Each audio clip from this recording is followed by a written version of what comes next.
Welcome into another Tuesday night evening blend. And I have something to hold up today, too, Matthew. That's right. Yes. Yes. For those of you that watched Sunday night, it was glorious. Absolutely glorious.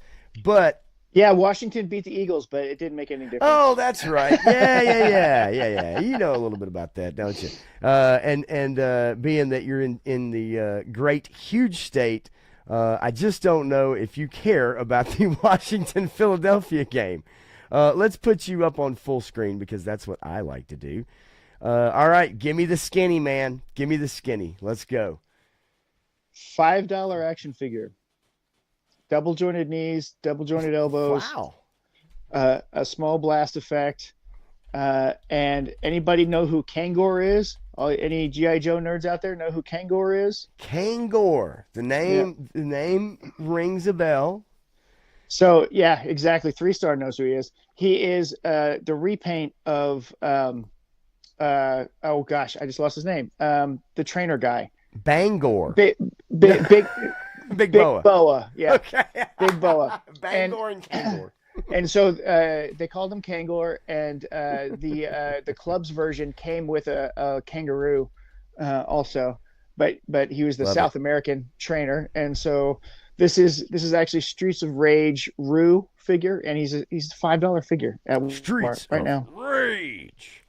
All right, I love it. because they're Let's the ones that have the Altered Beast figures and all that kind of stuff. So Ooh, it's Altered yeah Beast. Hell yeah of a game back in the day too, man. You love the transformation oh scene, yeah right? Early cut absolutely. scene in games. It's good Well, stuff. and then these figures are considered 4-inch scaled, but I think he'll go Okay. good with a classified scale as a little kangaroo. Yeah, absolutely. Perfect size. Perfect size, mate. I am going to wear this terrible towel today because, folks, if you didn't watch Sunday night football, the final regular season game of the year, um, the Pittsburgh Steelers somehow outlasted the Baltimore Ravens and won by 2 points. A crazy game with under 6 minutes to go. The score was 17-13, and it ended up 26-24. And it was wild. So if you got a chance to watch it, if not, I'd go back and look at some highlights because it was fun. Emotional roller coaster watching the game with my son. The highs, the lows. He saw me at the best of my times and the worst of my times during that game. Emotional damage. Holy moly, man. It was nuts, but it was a lot of fun. It was a lot of fun. And so we'll see. We'll see what happens on Monday night. Steelers are like 24-0 on Monday Night Football, going back to like 1991. So they're undefeated, and they play their first playoff game on Monday night, next Monday night. So we'll see what happens. It's a tough game, but Yeah. and on the heels of that, there is one story that I did want to bring up that actually coincides with that, and then we're going to jump right in, folks. Jump right in, and I wanted to share this because I found it a little while ago. Let's get it on the proper. Let's skip the deadline ad. Okay, I'm going to share this really quickly.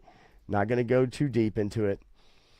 Sunday Night Football sets viewership record, averaging 23.5 million viewers across NBC and Peacock in 2025. This was not just this game, but Yeah. the reason I wanted to mention it is because if you look up the top 10 most viewed shows or whatever on television, basically, pro football, college football are like the top 10.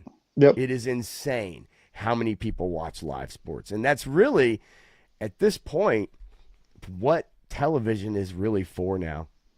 That's the only appointment television I think we could count on anymore. That's it. Yeah. I Yeah. mean, everybody's so addicted to this streaming model, so everybody Yeah. wants it whenever. So yeah. Yeah. It's a trip, but yeah, that was a lot of fun Sunday night. So Nice. It's So awesome. the playoffs are set, and it starts, I think, on what is it, Saturday? So you got college football Thursday and Friday. You've got NFL Saturday, Sunday, Monday. So we got 5 straight days of football for Whew. those of you who love football, college and pro. Okay, so we got a few things. We got a couple news stories here and there. But as I was talking to you backstage, uh, I want to take a deep dive on Stranger Things. I've got some plot holes and some storylines that kind of disappeared through the seasons. It kind of Uh, forgot about. yeah, some things that didn't get resolved. And then, some of the things we maybe liked, a lot of the things I didn't like about the finale in particular. And I'm sure you have yours. And then I also wanted to go through maybe kind of that top best and worst, right? We kind of skimmed over it a little bit last week. I want to go over the top, you know, whether it's movies, TV shows, your best and worst of 2025. And I have a few different things to pull up for that, but I'm definitely curious about yours in particular. So anyway, I guess we can kind of get along with it. But before we do that, I want to say hello to Dreadnought K6, who is here. What's up, buddy? Booyah to you. Clint Jorgensen says, Vecna got him. No. As I said, I had to swing 30 times at his head so Matthew and I could escape and get away. Love you, Joyce. She had to do something. 3-Star Draw is also here. Eric Thurman also has got some softball starting soon. He's out on the West Coast, so it's probably great weather. Nice. Let's see, 9 o'clock. Probably still sunset, I'd say, right? Sun's probably going down or, still up. Yeah, Mount Washington, where George Washington got his start. I've heard that from more than a few people. Sabir is also here. And what's up, Sabir? Good to see you, buddy. Happy New Year to you as well. And I guess, when is it appropriate to not say Happy New Year anymore? When do you think that is? Not a commentary on Sabir necessarily, but just kind of came to my head. I don't know. February 1st. Because there's people you probably don't see. Well, yeah, but right? but I mean, you still want people to have a good New Year, and it's still a new year for this month. Also, for some people, Merry Christmas, because today and tomorrow are Christmas for some people. Oh yeah. Hopefully, well, I was gonna say, maybe we'll get a Wonder Man Christmas episode. Wouldn't that be fun when they release that show? All at once at the end of the month. They're just gonna dump it all at one time, just for you, just for GI Jet Man, because he's been waiting on that one. I know he wants to see that one bad. He definitely does, and he's not alone. There's about 17 other people I counted on X that are also very excited. I kid because I care, okay? I kid because I care. Hey, Just you know what? messing. You know what? All those Marvel bots are waiting. Yeah. Oh, I can't wait to see this is the best show of the year. In the beginning of 2026. This is Marvel. It's a return to form. Let's see. Menjoza, how you doing, buddy? Good to see you, man. You could just Happy New Year for 2027. Yeah, I guess we could. No. Let's see. And you had hit it. My bad. No, I am not going to dupe anyone into watching Wonder Man. We said it last week. There's a reason they are dumping this after the new year, in the slow month of the new year, and all at once, right? This was supposed to be a weekly release. They changed that. There's a reason they changed that. It kind of reminds me of Miss Marvel. Oh, yeah. Right? Well, but Miss Marvel actually tested better. Yeah, no, I'll give you that. It's I don't know, man. There's a bit with this show, even the trailer, I'd say, I guess, as far as trailers go, it looks okay. Yeah. It's not the worst, but the premise is interesting. Yeah. So we'll see. Yeah. But no, 3-Star, you do not have to worry about that. I'm not gonna dupe you. Speaking of 3-Star, he has access to Netflix, and he binge watched Stranger Things over the course of like a couple days. Yeah, he went all in, and I know that I talked to him about it. He liked the finale all right. He liked the last season okay. Not, there's some things, I think all Yeah, of us have, but he liked it, and he's not alone. There's a lot of people that enjoyed plenty it. of people liked it. Yeah. But we'll go through that. I don't think much changed with the box office. We as Well, we I believe Avatar broke 1 billion. Yeah, it did, and we might as well kind of bring that up and go through the numbers. We go through the numbers and And Zootopia 2 officially becomes Disney's highest grossing animated movie ever. yes, yes. So Avatar at the top of the list, no surprise. Total gross here after almost 3 weeks in release at 311 domestically. Mm-hmm. Doing pretty well overseas, obviously breaking 1 billion, so you can do those figures in your head. Yeah, the overseas math is definitely better than the U.S. math, Yeah. domestic. Zootopia 2 coming in at 365 domestic. I am curious, and I did want to click on it. Look at the international, man. Yeah, the international One, yeah. whew, Yeah, and like I said last week, it comes all down to that Chinese market that has Zootopia Land, who love Zootopia, and then they put a Chinese character in it this time, and so they love it even more. So they're continuing to watch sure. it because it doesn't have any garbage in it, not really. It's just a good movie, and I don't know, maybe they're really into furries. I don't know, whatever. Well, I think we all know how true that is. I mean, that culture over there is pretty strong. Okay, people think it's strong here. It is strong there. Okay, don't kid yourself. But that's really, speaking of strong. I mean, dude. I mean, internationally alone, crushing Yeah. $1 billion. That's fantastic, and I'm sure Disney is definitely happy about that. And I guess comparably, because there won't be another movie on this list really to look at, but with Avatar Fire and Ash, if we go international, it has not broken 1 billion internationally, but it's right at 780. Doing much better there than here for sure. I think the jig is up here in America. What do you think? Yeah, pretty close. Yeah, for Avatar anyway. And I assume we'll make money because a lot of that stuff they filmed and a lot of those procedures that they used with the tanks and stuff like that, they kind of already had built, right? Probably used a lot of that stuff. So they maybe saved some money with not having to build all this stuff again. It's just the CGI probably really cost them the most money Yeah. to make it. The Housemaid has already been greenlit for the Housemaid Part 2 with Yeah. Sydney Sweeney. It did very well for Lionsgate, and has already been greenlit. I saw that today that there's a Housemaid 2. Paul Feig of Ghostbusters 2016 fame is the one who directed this film, and he's going to be doing the second one. Who doesn't love Sydney Sweeney, and who doesn't love a Sydney Sweeney movie? I mean, why not? I mean, I say why not? I'll say Yeah. why not twice. Let's see here. What do we got? Oh yeah, 3-star. Yeah, he started Stranger Things Saturday at 7, finished it Sunday afternoon. That is dedication, my friend. Well, and what's his name? Steve has his song is #1 on the charts right now on Amazon. What?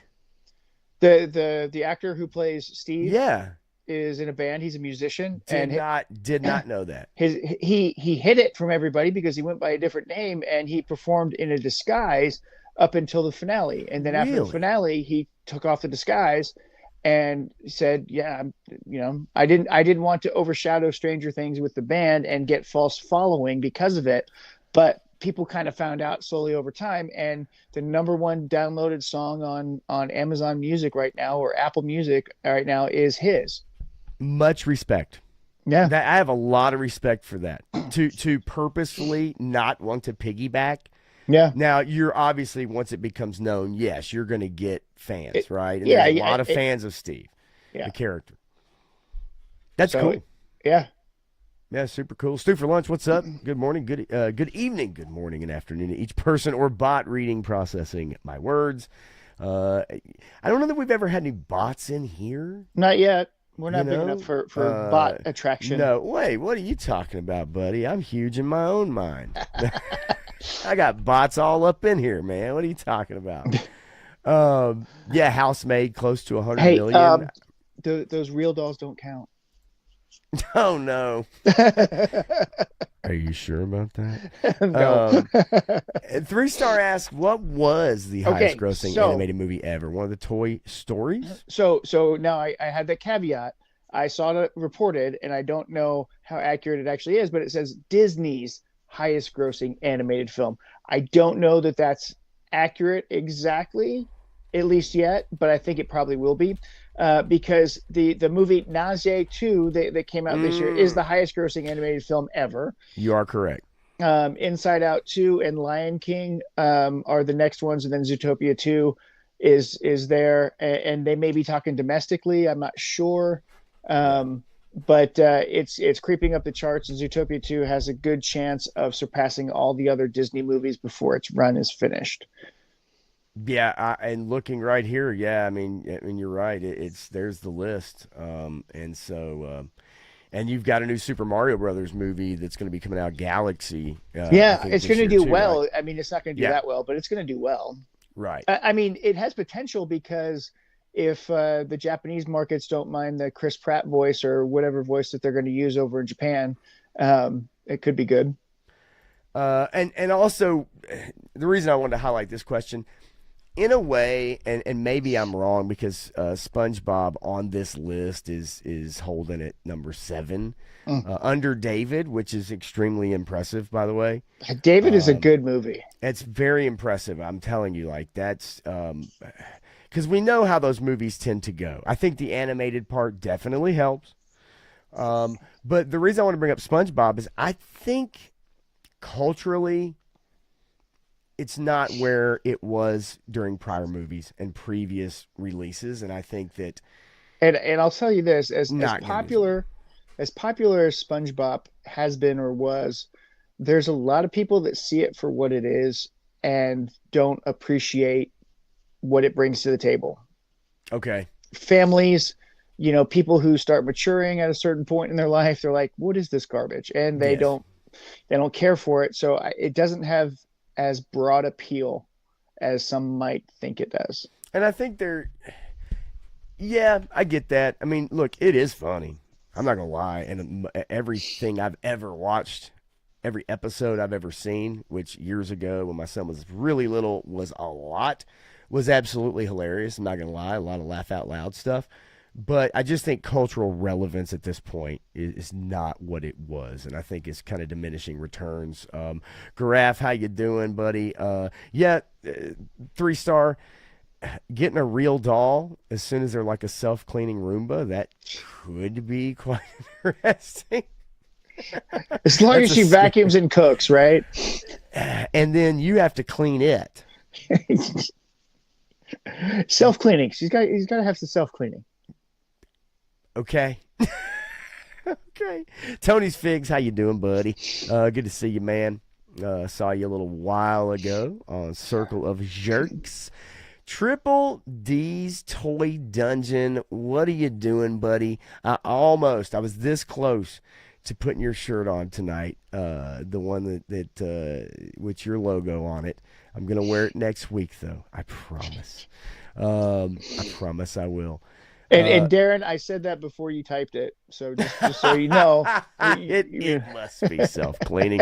Triple D, good to see you. Tony Figs, good to see you. So nonetheless, look, Marty Supreme, an A24 movie, in at number 4. Anaconda, number 5. Bit of a disappointment, I guess, but I have no interest in Anaconda. I remember the first one with Ice Cube. yeah, but Um, this is the parody thing. But yeah, everybody said it could be good, it could be good. Then when it came out, they're like, it's not. yeah, that's all I've read. Nothing I'm going to rush out and see, but something I may check in on one night and just throw it on the second screen. How about that? Just throw on another Tremors movie. Come on, Yeah. man. There's Well, 7 of shit. them. Good God. The only one being good, really, the first one. I'd say Oh, some I people like the disagree. second one. I disagree. I think the first 5 are great. Okay. All right. Speaking of fives, Five Nights at Freddy's in the number 9 spot, right behind Song Sung Blue, the Neil Diamond Focus Features picture, with only 25 million. And SpongeBob we just talked about, and then rounding it out, Wicked for Good is holding strong in the number 10 spot. So I know a lot of people that saw that song Sung Blue didn't know the actual story behind what was being told there, and were kind of shocked when it happened in the movie, and then they looked it up and like, oh wow, that's some weird stuff. But Neil Diamond. Well, so it's the cover band, right? Yes. Yeah. Yes. Yeah. Red Letter Media had a kind of interesting story. Mike Stoklasa had an interesting story about the little cover tribute band up in Wisconsin that he happened to see a picture of. It's a very strange story, but good video. Red Letter Media usually puts out great content. Okay, so there are a couple news stories to hit, and maybe it's some stuff that you guys haven't heard about. So the first one we can hit up, my friend, Batman 2. This is not confirmed. This is rumor, okay? I don't want to be starting. I don't want anybody out there doxing me for starting rumors, okay? This is Hollywood Reporter. The Batman Part 2 eyes Sebastian Stan and maybe wants to bring him in with Robert Pattinson and Scarlett Johansson in the feature. I'm curious about the part that he would play. Oh, we know the part. There's been no comment. But we know the part that he would play. They said it was Two-Face. That would be the only part I could think of that he would do, because I don't see them bringing in the whole Rogues Gallery, right? I think this is only going to be, this probably will be the last of that universe's Batman, right? Probably, yeah. So look, I love Sebastian Stan. I think he's fantastic, going back years as an actor. Even in The Falcon and Winter Soldier, even though he wasn't given a lot, even in Thunderbolts, even though he wasn't given a lot. Okay, yeah, there you go. I still like him as an actor. I think he's fantastic. Yeah. And no, I think that he's got great potential. He's been missed in potential in terms of roles or that, yes. Writing and stuff like that has limited him to a degree. But I think that he's got a lot of talent, and I'd like to see him do well. I'd like to see him play a bunch of different types of characters, because I think he can do it. I mean, he can play a lot of those characters that we want to see on screen. Two-Face would be fine. I'm good with him as Harv. Colin Farrell had already, from what we had heard, already had filmed some stuff for the second movie, right? Like a couple scenes, not a ton, but a couple of scenes. You still have maybe Jim Gordon in there, Riddler possibly, Andy Serkis as Alfred. And then you bring in Sebastian Stan as Two-Face. I'm good with that. If in fact that is going down. And then we did get a look at the Avengers Doomsday teaser. They've been releasing a new one in front of selected movies. Yep. And this one has Xavier, Magneto, and Cyclops, who blasts out a huge beam out of his eyes and has the appropriate costume, finally, after all these years. At least one that a lot of fans probably... Did you hear the rumor about his character? What, that he dies in the first 2 minutes? Yep. Yeah. That movie... But I like the other rumor better. Which was that? The one where it completes the trilogy from Hop to Sonic to this one, because he's always got an animated fuzzy character with him, whether it's the rabbit or the hedgehog or Rocket Raccoon. Can you imagine Rocket Raccoon and Cyclops going on a tour together? Wouldn't that be fun? I mean, I'm good. Bradley Cooper and Marsden playing together. I think that'd be fun. totally good with that. Unfortunately, I think this movie is going to be Doctor Doom. It's instead of Deadpool kills the MCU, or whatever. I think it's going to be Doctor Doom, Yeah. and I hope I think not. that's pretty much known. And this has been my theory since we got to see or hear about some of the casting choices. Like everybody's got kids, so Doctor Doom is killing off all the kids, or he's taking them to Galactus to be sacrificed, or Right. whatever. I mean, he's trying to break the universe. We'll see what happens, and it could be interesting. It'll be fun. I think it'll be at least interesting. I did want to touch on Clint Jorgensen. We don't need Scarlett Scarlett Johansson in. in now. I love ScarJo, but Disney will never rehire her after the lawsuit. Never forget when Black Widow was released. It was released same date and time with the streaming service. So it was movie theater Yeah. and streaming service, and they never told her that this was happening. They changed the release pattern for it, and it was in violation of her employment contract because all of her royalties, residuals, all the money that she would be getting would be from box office Right. sales. And there were no box office sales because they released it on streaming at the same time. So she sued them and made a big public deal about it, which probably needed the attention. So Disney will never touch that actress again. And I think she's okay with it because she even said just recently, I'm good with what I did. And she should be because she had the moral high ground, but moral integrity costs you things sometimes. And that's going to Well, be some employment. especially out there. Yeah. Especially out there. Now, no connection with her in Doomsday, but in the Batman, she has been confirmed. Yeah. In that movie, Batman 2. But yeah, there's no way in the world she would come back. And yeah, 3-star. I mean, Emperor Doom and Battle World. So I don't think it can be Emperor Doom, but it could be whatever that crossover when he was had the Doctor Strange magic powers, right? Yes. I just feel like this is, they're bringing all these characters in to basically lay waste to them. And then somehow, magically, when they resolve it, it's going to be they're all back somehow. Maybe not. And maybe this is the great reset for Marvel to reset all this. But they're bringing back a lot of people.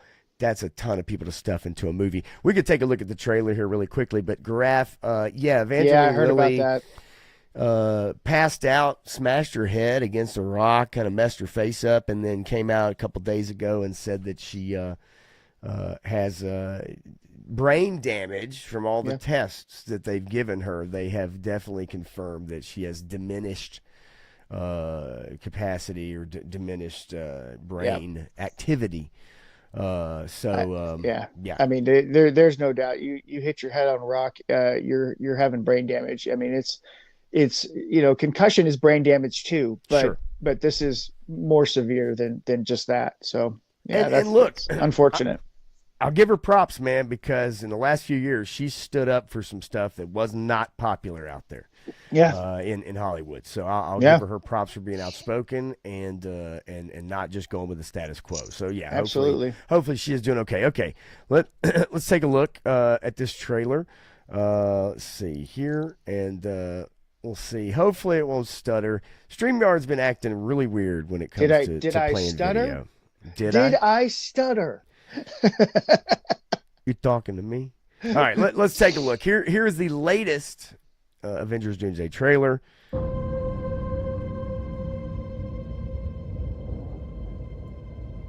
Death comes for us all. All That's right. all I know for sure. The question isn't, are you prepared to die? So dilapidated Yeah. school for the gifted. And thank God, here's we're gonna see we don't get that goofy ass wheelchair that he was in the Doctor Two Strange Moms. That thing was so goofy that a beautiful video meme was made out of it. Do you remember that? The meme that was made out of Xavier's wheelchair flying around the. Whatever. Yeah. I kind of want to watch that. All right, let's finish it off. I had to break it up a little bit. Yep. The question is, who will you be? Always is that When you question. close your eyes. Yes. Well, that's who you are, right? I mean, member berries, right? Like that is 100% what we're gonna get out of this. Yeah. And that's it. And then at the end of each one of these trailers, they basically do this: Thor will return, right? Yeah. The X-Men will return. And you're right, 3-star. This stream will be blocked in Minsk, Russia. For some reason, it'll have limited view in on YouTube because I decided to play this trailer. Well, and then with Ian McKellen and Patrick Stewart and Wesley Snipes coming back to reprise their characters, these people have been playing this character for 30 years now, almost. No, well, so 25. 2000. So 25 for Stewart and McKellen, but it's closer to 30 years for Wesley.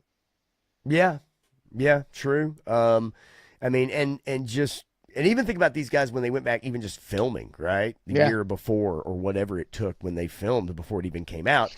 And I mean, look, some de-aging, I'm sure, going to take place. I hope that looks okay as we say hey to Joe Fan 84. What's going on, buddy? Finally got off of work. We'll kick back in that chair, get you a cup of coffee, and settle in, buddy, because we're going to talk about some Stranger Things in just a couple minutes. And 3-star also just kind of throwing in here, kind of that's what I want out of this. Sadly, I'm just worried it is all for basically to bring them in for member berries, and then Doom wipes them out. Yeah. To give us a true villain, right? Like someone that you actually will believe is a villain and not a pseudo kind of whatever, right? Like an actual villain. And if you know Marvel lore, Doctor Doom is the most formidable villain in the entire Marvel universe. I mean, all these guys have all these superpowers and they're giant and all this other stuff. Dr. Doom has it all. He's got power. He's got cunning. He's got the plan. He knows how to manipulate people. He is the biggest threat to the Marvel universe. And he has to kill off everyone that we know. He has to because the only way to move forward is with new characters or new castings for those characters. So we take them from a different universe, right? Or whatever, and we start combining universes. So, I love to see these characters, and they just need to be recast. Yeah, it's I think it is the big reset. I think if they want to wipe the slate clean, and start over, even if that means bringing back Steve Rogers for a bit, right? Even if that means bringing back a lot of these other characters. I'm curious. I'd love to see Steve come back, and then they give him his shield, and then he turns around and hands it to Bucky, and he says, this is your Cap. And then they're like, well, Steve, what are you gonna do? And then he turns to Sam Wilson and he goes, I need my Falcon. You know what I mean? Like, and then Sam's the Falcon again. I think that would be fantastic. It would piss some people off. And piss a lot of people off. But you know what? People that understand the symbolism of that would appreciate it even more, because Falcon is his own man. He was great as Falcon. He was great as Falcon. Come on, man. And he's his own man. He's not getting hand-me-downs. He's not taking hand-me-downs. He's living his own life. Absolutely. He's making his own mark. Doesn't need the hand-me-down uniform. Yeah. I would love to see that. I don't know that they would do it, but man, it would be an awesome moment. Yep. Especially done right. Punk with Toys is in the house. What's up, buddy? Just got done with a stream a little while ago, and he says, hey, I hope Cyclops blasts you two away for wanting to get rid of the MCU and the X-Men. I don't want to get rid of them. I don't want to get rid of them. I'm not writing the story, right? Like, I'm not the one writing the script. I'm just saying, after 30 years, we might need some different actors playing the parts, but we don't want the what's her name, Sophie Turner verse. We need different people than those people, because we need some people that can actually act, and I don't know. And I do agree with you. I think it's not a matter of getting rid of those characters. It's that you have to recast, right? If you want to keep this thing moving, you can't trot out Patrick. You can't trot out these actors once they get into their 50s and their 60s and their 70s and their 80s. Like, it just don't work. Okay, so 80s is pushing it. 70s. You can still make some good stuff, but have you seen Tim Curry lately? I'm not sure I want to. I don't think you do. I know what Tim Curry looks like. I can only imagine what he looks like now. Yeah, and I'm guessing he doesn't look like a sweet transvestite. It's I mean, I don't know. No, maybe. Maybe. G.I. Jet Man, how you doing, brother? Good to see you, man. Look, I agree. If you're speaking of the Magneto from the more recent movies, I thought he did a fantastic job. Yeah. And I would be totally okay with moving forward. Fassbender and McAvoy are good choices. I loved those characters in those newer movies. I really did. And I like those, but not Mystique. No. But those two, 100%. I'm with you all the way. I mean, look, age doesn't necessarily matter, but when it comes to acting, when it comes to actually making this believable, there has to be. This is for Ronnie. Ronnie popped in there. What's up, Ronnie? One Reginald Trickshot. Hey lads, Texans paying $1 to smash the Steelers next week. Heard it here first. Okay, well, we shall see. We shall see, buddy. He's swinging this towel. I did catch a little bit of the end of Shark Eyes and Ronnie's stream the other night, and was late to the party, but I had my son and we were messing about doing some stuff, and I was like, oh crap, because you sent me a text and said, hey, were you just in the chat? And I'm like, what are you talking about? And it was back in the day I might have been a little selfish with my Special Missions Brazil team, G.I. Joes, okay, maybe a little bit. But unfortunately, that was 3-star recalling that memory. It was not myself. But then I did recall it afterwards and probably made it even worse. And then Ronnie dropped a video of his falling off the truck retro Cobra Trooper purchase. Oh, it's beautiful. I mean, it's worth $12, but it's not classified. I mean, well, could it be like the AliExpress Xandar that 3-star got? Because that's a beautiful figure too. Gun Bunny Customs is in the house. What's up, Gun Bunny? Go watch his video and see what he has to say about it. But later, not now. G.I. Jetman Doomsday is going to be freaking amazing. Just my opinion, of course. I hope it's amazing. I want it to be. It has to be amazing. Otherwise, they won't make any more. It definitely needs to hit. They need to nail it. I mean, absolutely nail it. And look, I like what the Russos have done. They would be the best people to put in charge of that project. 100%. Well, especially considering that they walked away from Marvel after their Avengers film, because they're like, we can't work in this environment. You are not letting us do this. So they had to have some serious stipulations in their contract. Right. Or they're just taking the truckload of money because that's what Disney wants to pay them as directors for hire, or they're actually giving them their authority to make a movie. And I hope it's to give them their authority to make a movie, because then it can be interesting. And that's what we're debating, what we'll find out. I just think the thing's too bloated with so many people in there. Well, that is definitely problem number one, and it's pretty obvious. It has a huge cast. Now, is that spread out? I don't know. It seems to be all focused in this first film. But I will say this: I do like them. My thing is let the creators cook. Let them Yeah. do what they do. Let them write what they write. Do not go note this thing to death from Disney. And let Kevin Feige needs to let them do what started those first several films, is let these people write their stories and do what they do, and don't come in and try to control it. And I really hope that happens. So yes, yeah, Jetman, I'm with you. I really do. I hope that it does. Turk Murphy's in the house too. What's up, Turk? Slide in late. You were good, brother. You slide in whenever you want to, man. That's what she said.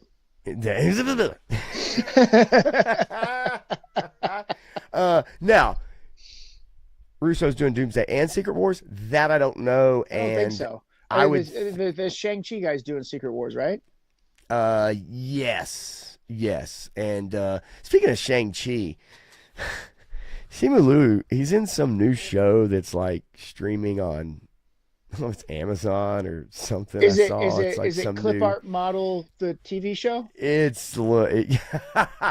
It looks pretty cheese. It does. It looks pretty cheese. I saw a commercial for it earlier. Yeah, not good. But anyway, hey. Well, I guess they are attached currently as the directors for Secret Wars also. Then good. I'm good with that too. Like I said, if they're allowed to do their thing, yes, then this could be really good. But the more money gets involved, the more producers, the more Disney wants control over it. So I worry about the level of control that Disney's going to press upon them. Yeah, it's no 3-star. He's not. Shang-Chi's not in Doomsday. He's in Secret Wars though. Yes. Yeah, the Copenhagen test on Peacock. That's it, G.I. Jet, man. That's absolutely right. Yeah, I saw that, and I'm like, yeah, I don't know. Did they have his chair announced in Doomsday? I couldn't remember. No, he's not. He's not in Doomsday. Simu Liu is not in Doomsday. He's in Secret Wars. No, it says here he's confirmed. He's confirmed. Really? Yeah, he is. So now, to what capacity?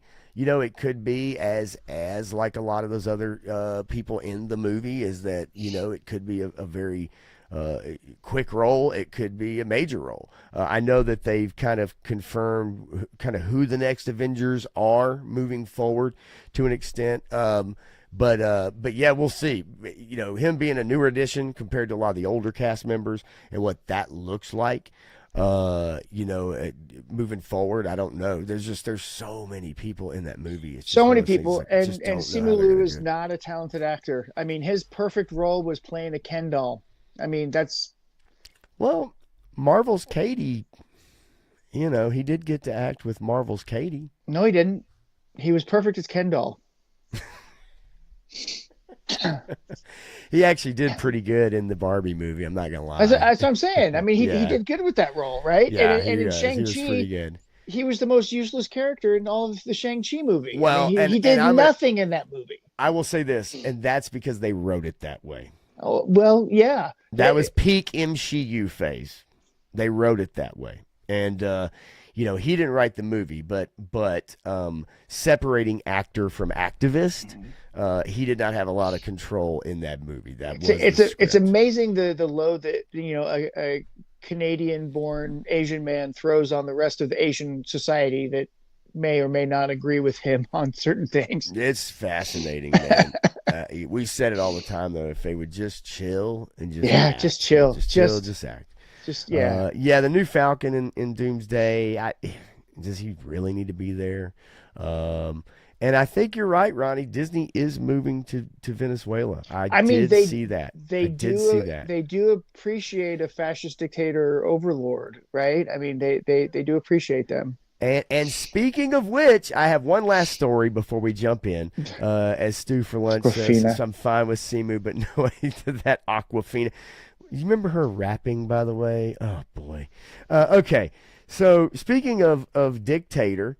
Ladies and gentlemen, boys and girls, Kathleen Kennedy reportedly exiting Lucasfilm. Dave Filoni will take over Star Wars. This is per that Park Place and a few other rags out there.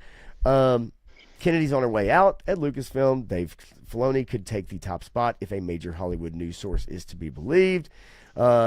This song and dance has been sung by the media many, many times before. For 10 years. Time, I know. 10 years. Appears to be some validity to the rumor.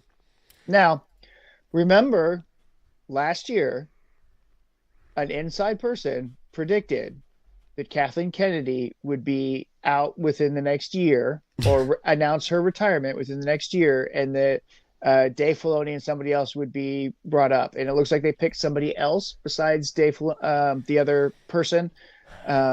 But yeah, essentially the same type of person. Lin-Wen Brennan and Filoni, he's kind of the top creative. She's kind of the business side.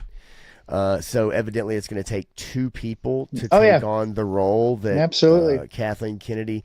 I would say a half a person. Actually, I think a Danny DeVito could probably do that role. Did you see the image that they chose to use for the presses on the lady who's taken over the business side of things? I mean, off the top of my head, no. Okay, well, she looks exactly like Kathleen Kennedy, and she's wearing one of those $4,000 Star Wars hotel medallions, necklaces that they made that they never sold any of because people never bought them. Who's going to pay that kind of money for one?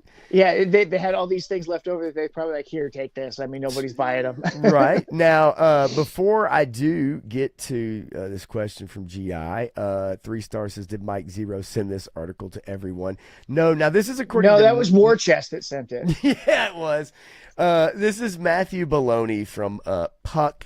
You can look up that site, Matthew Baloney. Yeah. In the next week or two, Disney will finally confirm what we've all known. Kennedy is stepping down. Filoni will be elevated into the top job. He's never really been a traditional executive, so they're partnering him with Lin-Wen Brennan.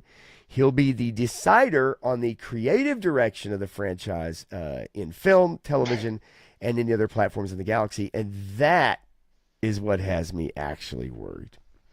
Yeah.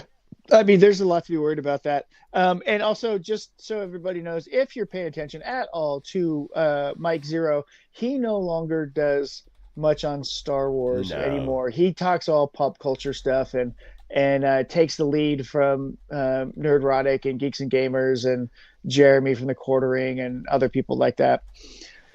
We're just did nothing wrong. Yeah. I love it. So quickly, G.I. Jetman want to know, is Harrison Ford done with Red Hulk? I don't know why they would maybe want to bring that back. It did not really go over well in Harrison and Ford enjoys a paycheck like the next person. It's true. But I also think that he's getting to the stage in life where he's going to do what Bruce Willis did throughout his whole career, which hurt his career. But ultimately, he's like, I never want to play the same character again. So every time he got a new role, he would play it a different way. So even when he was rehashing Die Hard, he was trying to play the character a different way each time. And so I think Harrison Ford is probably going to be one of those that he either doesn't care because he's going to be so high on set, nobody's going to notice. He's just going to stumble through his scenes and mumble his words. He doesn't care. He wants the paycheck, or he's going to pick things that he actually wants to do. And I think the former rather than the latter. But anyway. No, I mean, at this stage, I mean, I just also, too, I'm not sure what else they can really do with his character and moving into maybe this new phase with Doomsday and what follows. I don't know if he really even fits into those plans. If they ever want to do the Dark Avengers, they can do the Dark Avengers. And they would need him or somebody to fill his stead as the Red Hulk in the Dark Avengers. I feel like age-wise, they need somebody to fill his stead. Like, I just really, really do at this point. I think I it'd think be hard to watch, in my opinion. there's a reason why Jack Nicholson retired from acting, because he knew that he wasn't going to be able to hold up on camera in a set doing this thing for much longer.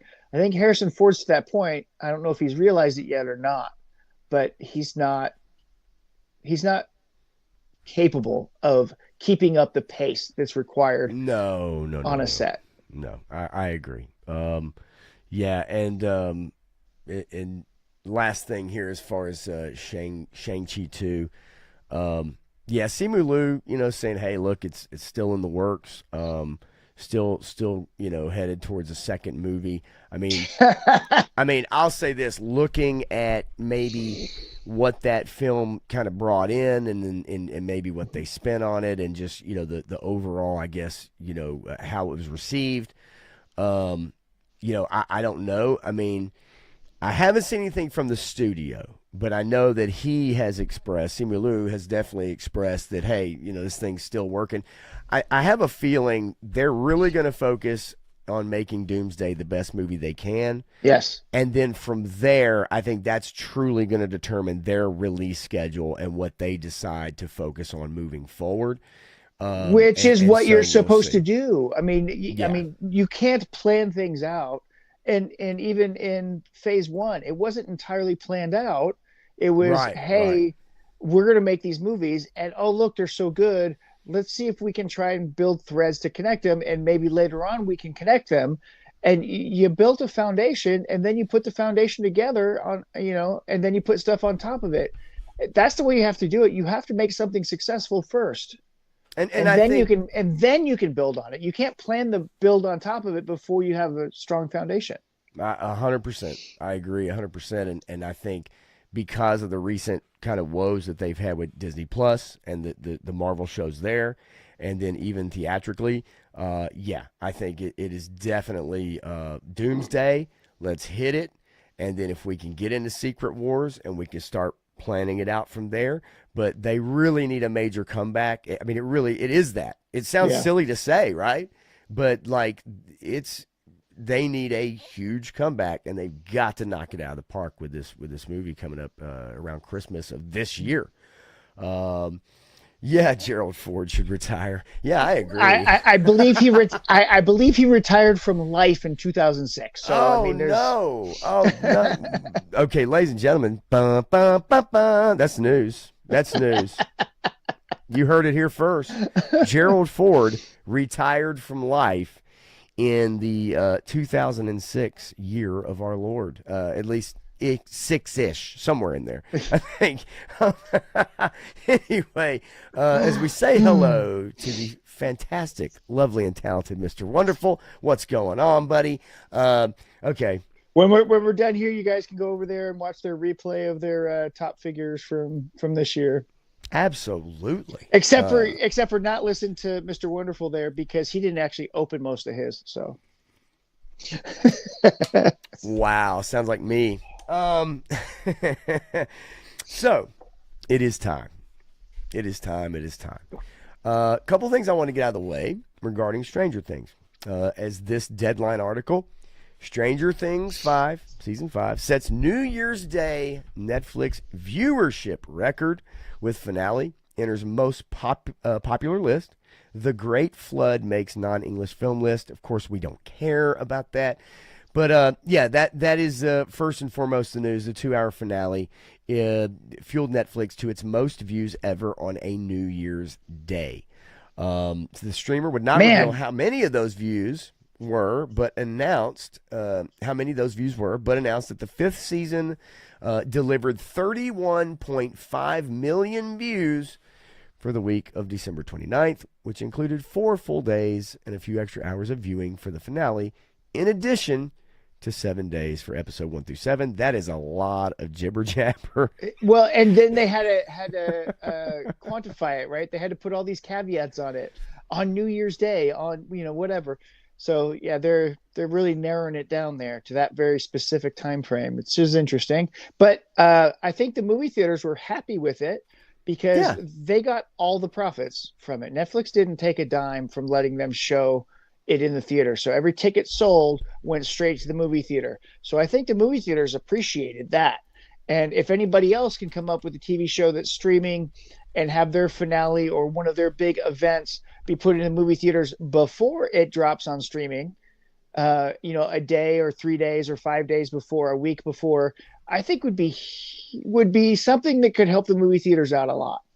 Well, and look, the contract that they did sign with the theaters, yes, the theaters got to keep 100% of the profits. That's extremely unusual. And the only thing I can think is for Netflix that this is a, let's just say, a sign of goodwill before they purchase Warner Brothers and then go to the 17-day theatrical release window, thereby screwing the movie theaters over once and if they do take over Warner Brothers in the long run. Yes, three-star, $25 million. Yep, $25 million is what it brought in. That's pretty darn good for the 2-hour finale of a streaming-only show. Yep. To show the last one. That's pretty darn good. They had to add extra showings because they all sold out. They sold out fast, like 30 seconds. Very quickly. They sold out. Yep. So, and Todd C, how you doing, buddy? Okay, so first things first, yes, it did contribute to Netflix and being extremely highly viewed. And then, per Hollywood Reporter, Stranger Things 5 reaches Netflix all-time top 10 with series finale. And so, again, the number's a little different here with 31.3, but worldwide, but calculated basically, it says the finale made an estimated $25 million in revenue for theater chains, as you said. But this bumped Stranger Things basically into their top 5. Squid Games, I think, being number 1. Overall, if I'm not mistaken, as far as watch minutes or views or whatever. So that gives us a little basis, right? It gives us a little basis that this show, extremely popular, people definitely invested, right? So because they're so invested, Matthew, this little story made the rounds. Wow, this is amazing to me. This is okay. Copium to the max. Yes. So a new episode of Stranger Things titled Conformity Gate is rumored to release on January 7th, okay, tomorrow. So there's a massive theory going around that episode 8 wasn't actually the finale and a secret episode 9 is still coming, with fans believing everything we've seen was part of a huge Vecna illusion. Not just inside Hawkins. It says from strange visual clues to missing scenes and odd details that don't add up. And if this actually turns out to be real, it would be one of the boldest twists the show has ever pulled. What do you think about this making the rounds out there? I think it's absolutely hilarious because, and the conspiracy theorists are put hole with it because on January 12th, there's a behind the scenes video that's coming out. And everybody's, this is the actual drop for that. But then now they're saying it's the 7th. And some people are even saying there's a whole season. They spent way too much money on this. They couldn't have spent that much money on it. It had to be 2 seasons worth of stuff because obviously they don't know how production works. But and they're citing the person keeps saying due process, and they don't understand what the word due process actually means. They're talking about legally they can't do this because of the way they named it, and so there has to be other stuff. It's like this person's nuts. This would be unbelievable. Doesn't understand actual legal terms, but this would be the craziest thing ever. It would be kind of genius if they actually did it, which means they absolutely did not do it because they blew all of that $400 million on their special effects budget. Yeah, I just don't see, and as Ronnie says, hey, it's January 7th here. It didn't come out. It would be, look, this is all the people that, and this is what we're going to get into. This is a lot of people wanting resolution. There's a lot of because people not satisfied with what they were given. and this show had a problem with not only resolving things, but also not giving a satisfying ending. Therefore, people start stuff like this because they're like, well, that's it. They didn't explain this. They didn't explain that. And I've got a couple lists, okay, brought up about some plot holes and things through the years. But I wanted to bring this up because it does show you that, yes, there are a lot of people, even those that love the show, Yeah. that were not satisfied with the ending that they were given. And so that kind of will kind of get us a little bit into discussing the show. So first and foremost, okay, I want to hear the things that you liked out of the finale. Okay, we'll get into a little bit more of the story, but the 2-hour finale, what did you like out of it that you can think of? Dipshit Derek. I don't know. I'm more frustrated than anything with it because I mean there was stuff that I did like about it, and you go through it, you hit some emotional beats, you get some tying off at the end. I like seeing the kids play Dungeons and Dragons at the end, right? That was fun. And then you get the whole pass off moment to the next generation, or that they're picking up those things. Things that I didn't care for were abundant about the older characters and how they ended. I didn't like that as much as how I liked the main cast, the kids, and what happened with them. I also I don't know how much I like the idea of leaving Elle's fate as a mystery. Did it happen? Did it not happen? Is it real? Is it not real? I would have liked to seen something different happen there. But but as far as what you liked,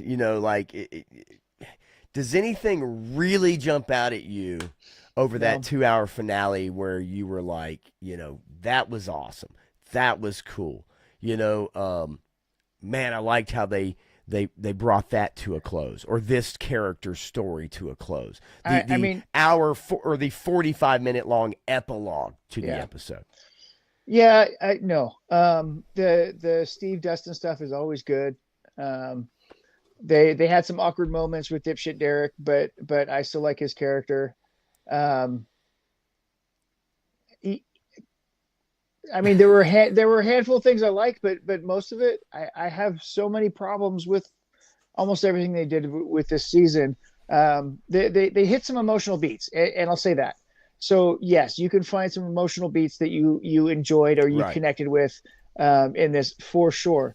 But this whole finale should have been an hour long. It didn't need to be 2 hours. I agree. I think that it definitely could have been cut. At least, look, I won't say in half. I'll give them I'll say a good 20 minutes of this could have been cut. Now, 45 minutes could have been cut. Yeah, but look, I'm being generous. I say, hey, look, it's the series finale. They wanted to wrap up some of the storylines, right? So one thing I did like at the end, and one of them I'll get into in a little while because I can't help it, but I did like, and I do like when shows give you what characters are up to in the future. Yeah. I've always enjoyed that, whether it's a TV sitcom that's going off the air, whether it's a drama, whatever it is, whether it's a fun movie from the 80s, whatever, is that, show us, how did these folks turn out? Remember in Stand By Me even?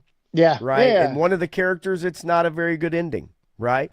But in Stand By Me. But I like it when shows do that. So I was appreciative of that. I was appreciative that they did do that epilogue. I did like the Dungeons and Dragons at the end. I like the new kids coming into play, and they're just kind of like, what is this? This goofy game, what is, hey, I'm good with that. I like that as well. Running through it in in my mind just through kind of the episode as it went through. Unfortunately, I have just so many more issues with the execution. Yeah, that's where I'm at. That it is difficult for me to pick out some of the. Now, yes, you're right. There are some moments, but I thought there were some.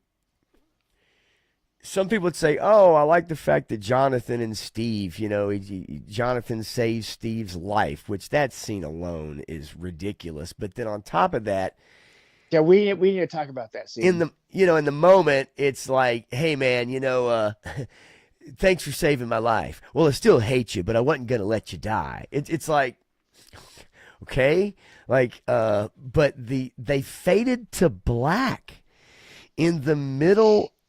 They had a commercial break. Strange. They had a commercial break in a streaming show. Yeah. Weird. And then he was already halfway down, and then all of a sudden you come back from the commercial break, and they rewound it 10 seconds, and so he could grab him. Right? I mean, it's ridiculous. Ronnie, I did like that scene. I did appreciate that when they're stabbing the spider eggs. I thought that was dumb as shit. It is dumb as shit, but it's funny. It's funny because it's the two characters that we actually like. Right, yeah. Okay? Yeah. I'll give you that. But look, let's bounce around it because I'm not going to bring the episode up and kind of go through it like that, right? That can sometimes you can really get in the weeds with that. Okay. The giant kaiju mind flayer at the end I thought was stupid. I thought that it was such a cheap and uninteresting way for us to finish this show out with some Marvel-esque end of the world.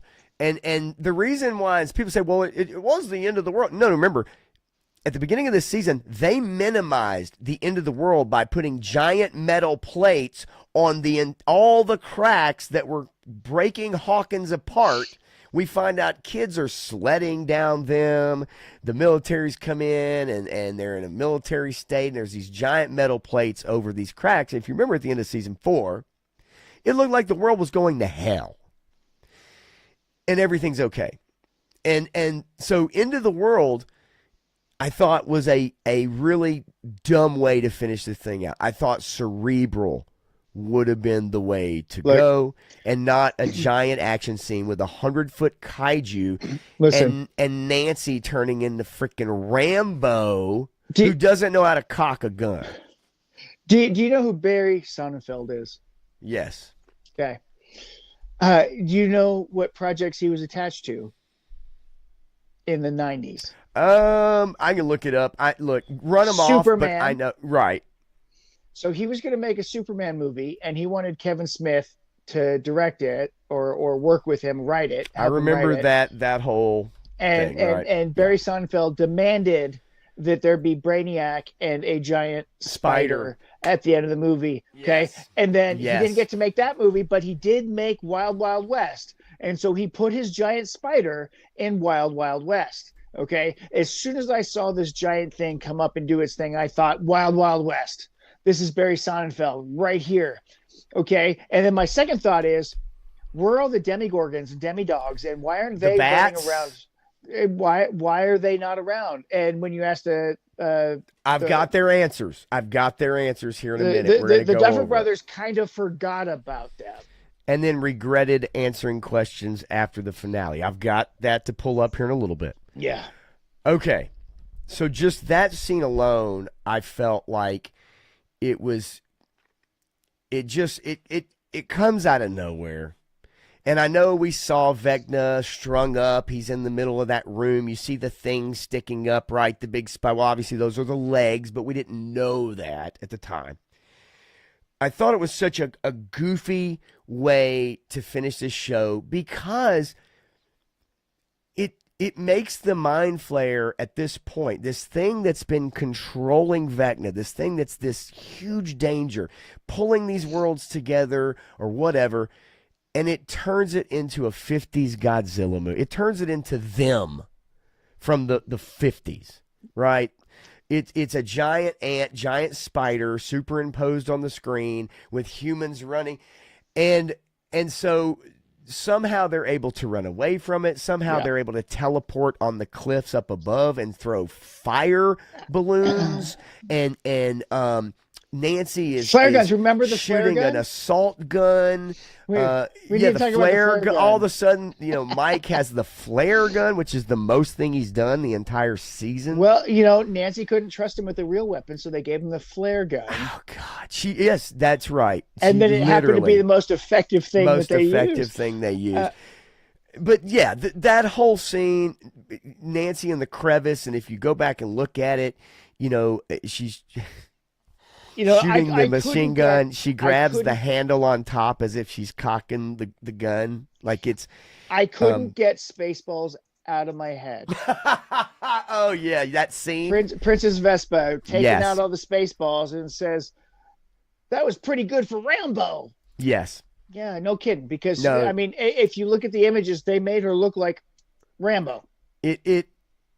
Garaf, you kind of hit that on the head. Maybe there, from too. UHF, but still Rambo. It just and 3-star maybe Lawrence would have been one of the people skating down those plates. I firmly believe it. I do. But it just was so disappointing because I think what had been built up was very cerebral. We want to see, why is Henry, right? What is the deal with Henry? Who is actually in control here? So this is another J.J. Abrams mystery box moment, because they had this mystery box and they didn't want to get into it, and they make you guess about it, and they don't want to know what's in it, and then nobody knows what's in it, and they don't ever cover it, they don't ever reveal it, they don't ever know what's in it. Right. And the one thing that I'm grateful about with this series, though, is the fact that Vecna is evil. Okay, they didn't try to make him sympathetic. They almost made him sympathetic, and then they turned from that. And so I was happy that they left that he's evil. I agree with you. I'm glad that in that moment Will is talking to him, and he's like, "Look, you can change, and you can help us. You can turn away. Right? This happened to you, but you don't have to. Whatever." And he's like, "No, I wanted it. Right? Yeah. Like I wanted it." And so yes, I appreciate that they said no.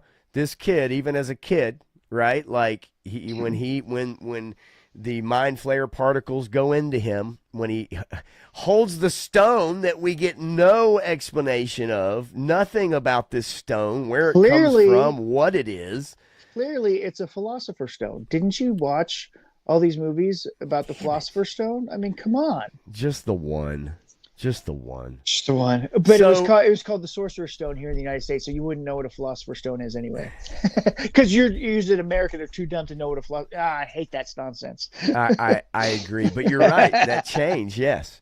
But nonetheless, right? So yeah, I appreciate that he said, "Hey, look, you know what?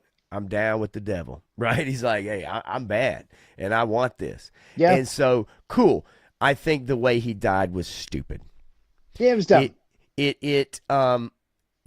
For 11 to all of a sudden go floating through the air, and for people to say, well, she was training like Rey, and it's like, no, she literally is flying through the air like Leia in space, and then she goes right through into the mind flare.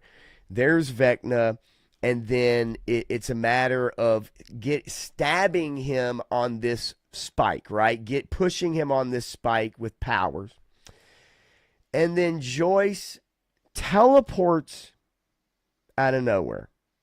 Everybody teleported. Everybody got there. You're right. Everybody teleported. Everybody was there. Joyce was the only one that noticed, hey, I need to chop this dude's head off, but I need to hack it 27 times to get through. So I did appreciate that, because as a woman wielding an axe against a person with a head who's never actually chopped off a head, it's going to take 27 times. Okay. Points for that. For that. So it wasn't one clean hit, right? So she wasn't super powered at that moment. But at the same time, you saw it coming from 5 miles away when Elle throws him on there and he's stuck on the spike and he's sitting there. He's like, okay, somebody chop his head off. I mean, that was the first thing I said. As soon as he was stuck on there, I was like, somebody chop his head off, because he can't be dead from that.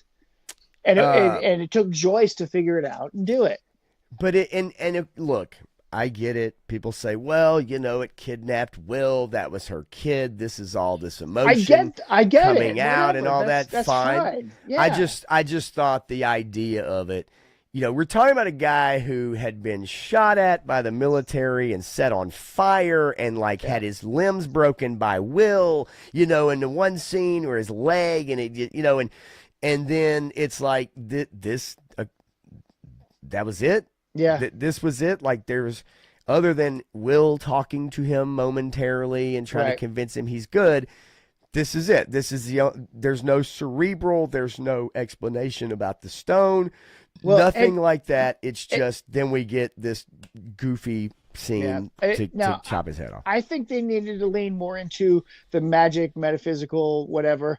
I did want to go back to that comment you just had highlighted, though, Yeah, for a second. absolutely. Because I completely disagree that it was too convoluted. I thought it was just dumb. I don't think it went all over the place and tried to confuse you or run around and do these things. Yeah, they were trying to throw things out there. So convoluted. Yeah, they didn't try to. You're right. I don't think they tried to confuse everybody, but I get the spirit of what 3 Stars. Yeah. There's too much garbage in there. Too many characters. Yeah. Yes. Too many characters, and you cannot. And see, this is what we're talking about with Doomsday.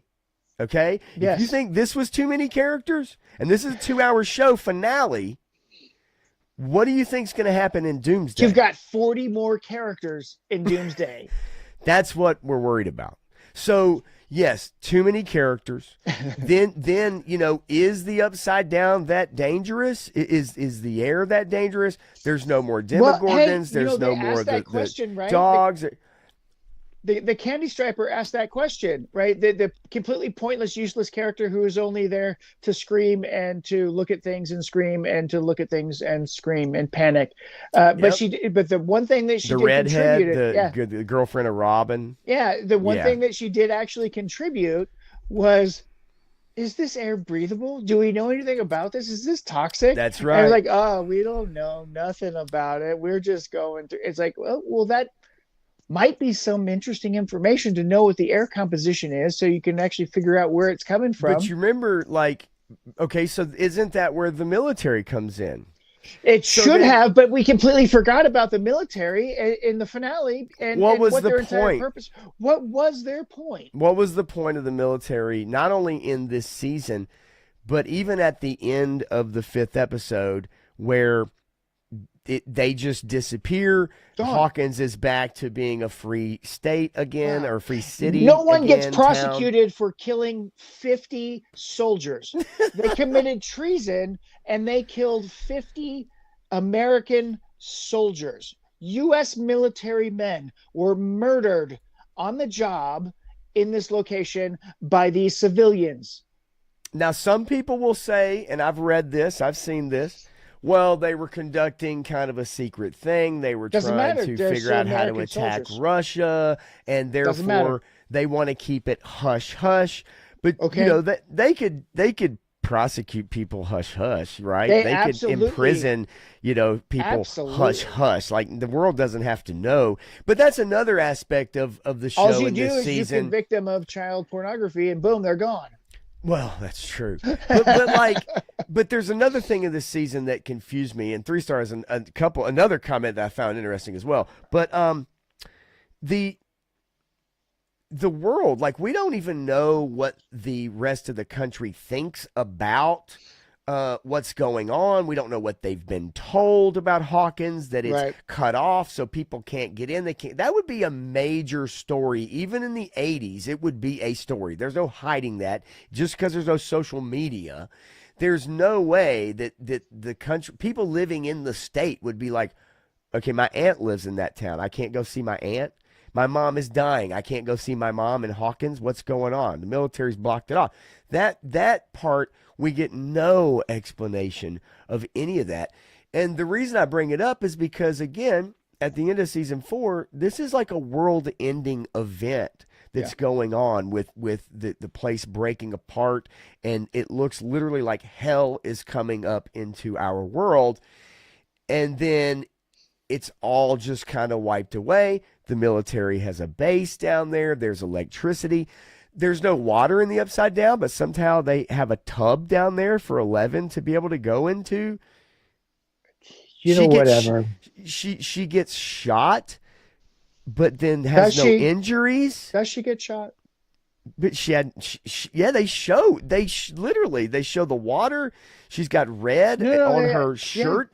But is anything that happens in the Upside Down real? I guess not. But then if it's not real, then did they kill the Mind Flayer? Or did they kill Vecna? Is that real? Or is her psychic ability so good she warps reality, so nothing actually really happened? And I will say, go ahead. I was just thinking of one thing that I did appreciate about the ending is that Joyce and Hopper get married and move to Montauk, New York, which is where the basis of this whole Stranger Things actually comes from, is that some nuclear and government experiments that were going on in Montauk that disrupted this local town. So that would be a great spinoff show. I think it would be a fantastic spinoff show to have the two of them continue on with them investigating, right? And that would be a lot of fun. I think if Netflix was smart, they'd listen to the people who have brought that up. Yep. I think that would be a wonderful, if contracts and all that and what the film, but I agree. I think that'd be a great show. So 3-Star mentioned something, and just quickly. Yeah. They really ramped up a lot of cussing in this last season and episode.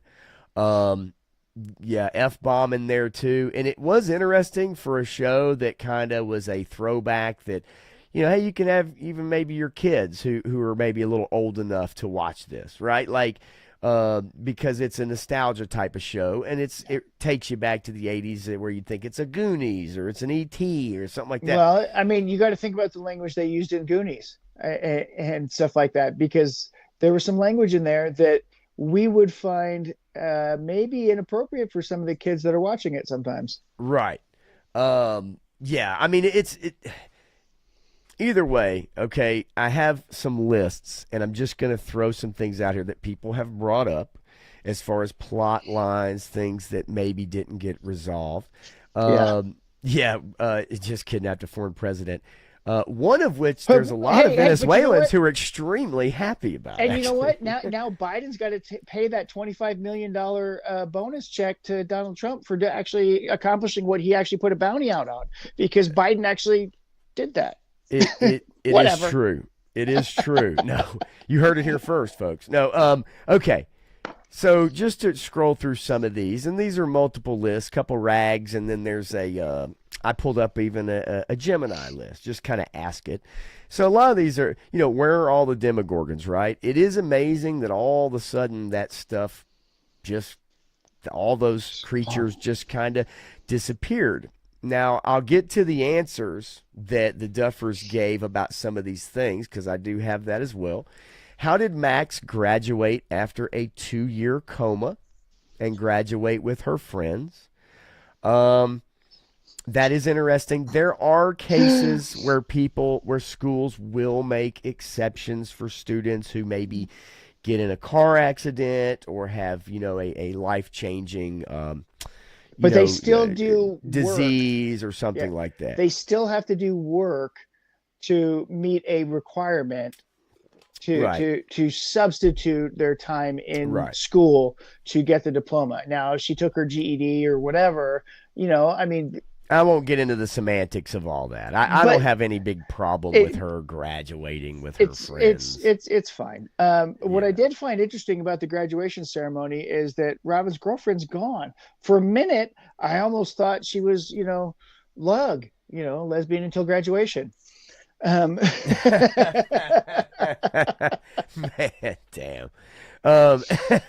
So where did the tank in the Upside Down come from? After previously establishing that the Upside Down has no water, the series finale turned that around by having a tank waiting and ready to go for 11's use. How convenient. The military brought it in, right? The military brought in all their stuff, and they had all the pregnant women there, right? What happened to them? What happened to all those pregnant women? Well, and actually, we don't even know really where in time the pregnant women are, because wasn't that 11 and 8 kind of going through a mind, whatever? And so it's like, is this now? Was this years ago? Does this mean that every child born in Hawkins was a government experiment to begin with? Does this mean that, I mean, there's theories you can throw out there. Sure. Did it happen all over the country? Are they randomly planting these children and monitoring them all over the country? Right. We know nothing about this. Were they in the Upside Down? Were they all wiped out? Because, sacrificing 8 and 11 wouldn't stop this from happening, because what happened to all of these other women and their children? And we don't know. We don't know. We never will know. No. And that was another question on another one. And sometimes that stuff is okay. Those are kinds of questions that we can speculate on and talk about and say, what if? You are correct. But some it of also those are okay. But it should change character motivation, though, because Elle would have no reason to sacrifice herself if there are all of these other kids that are out there that they have no idea about. They would have to go find them and protect them or kill them or whatever, so the government can't control them to try and do this again. But the other side of this is, the whole premise is, ultimately, Elle opened up these portals by trying to connect to Henry. Yes. So she caused this whole thing to happen from the beginning. Well, and that's been, that has been definitely talked about 100% in just overall in the past year or 2 years. And it may be brought up on some of these, but that is something that has been kind of a common thing. It's like, you find that in a lot of shows. Well, actually, this person is really the person to blame for the whole thing, right? And yeah, I guess in this case, you could definitely say that. How about the Upside Down? Why is it, frozen in time? But was it?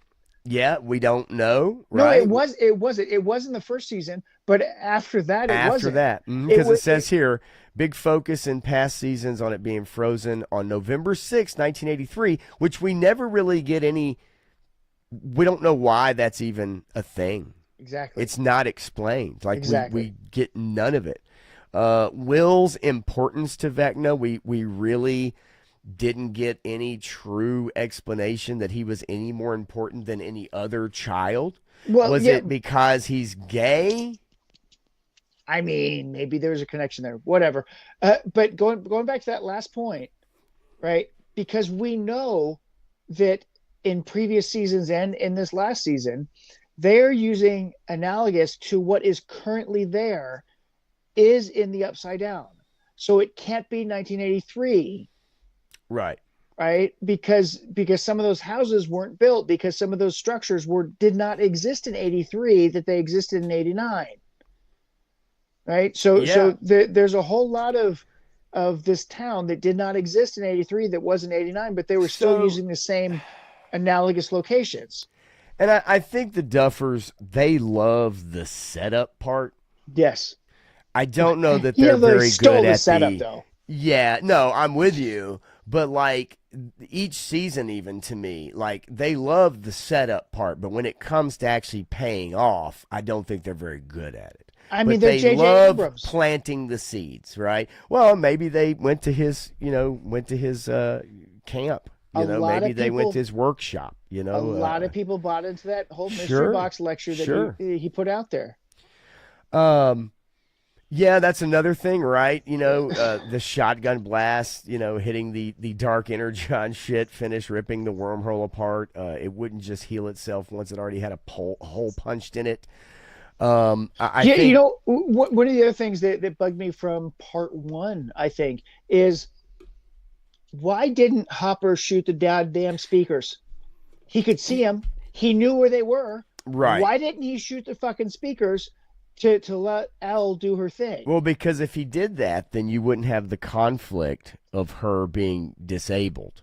Yeah, well, Speaking of disabled, what about Dr. K? Why was she even in this season? And in the season finale, there's nothing. There's nothing for her to do unless they just wanted to have the name Linda Hamilton attached to the show.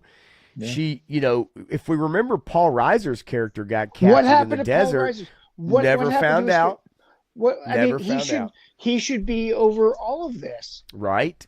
Never found out about Paul Reiser. But this was a replacement for, I guess, the Dr. Brennan character. I mean, we really, there was no reason. And see these three people on screen right now, folks?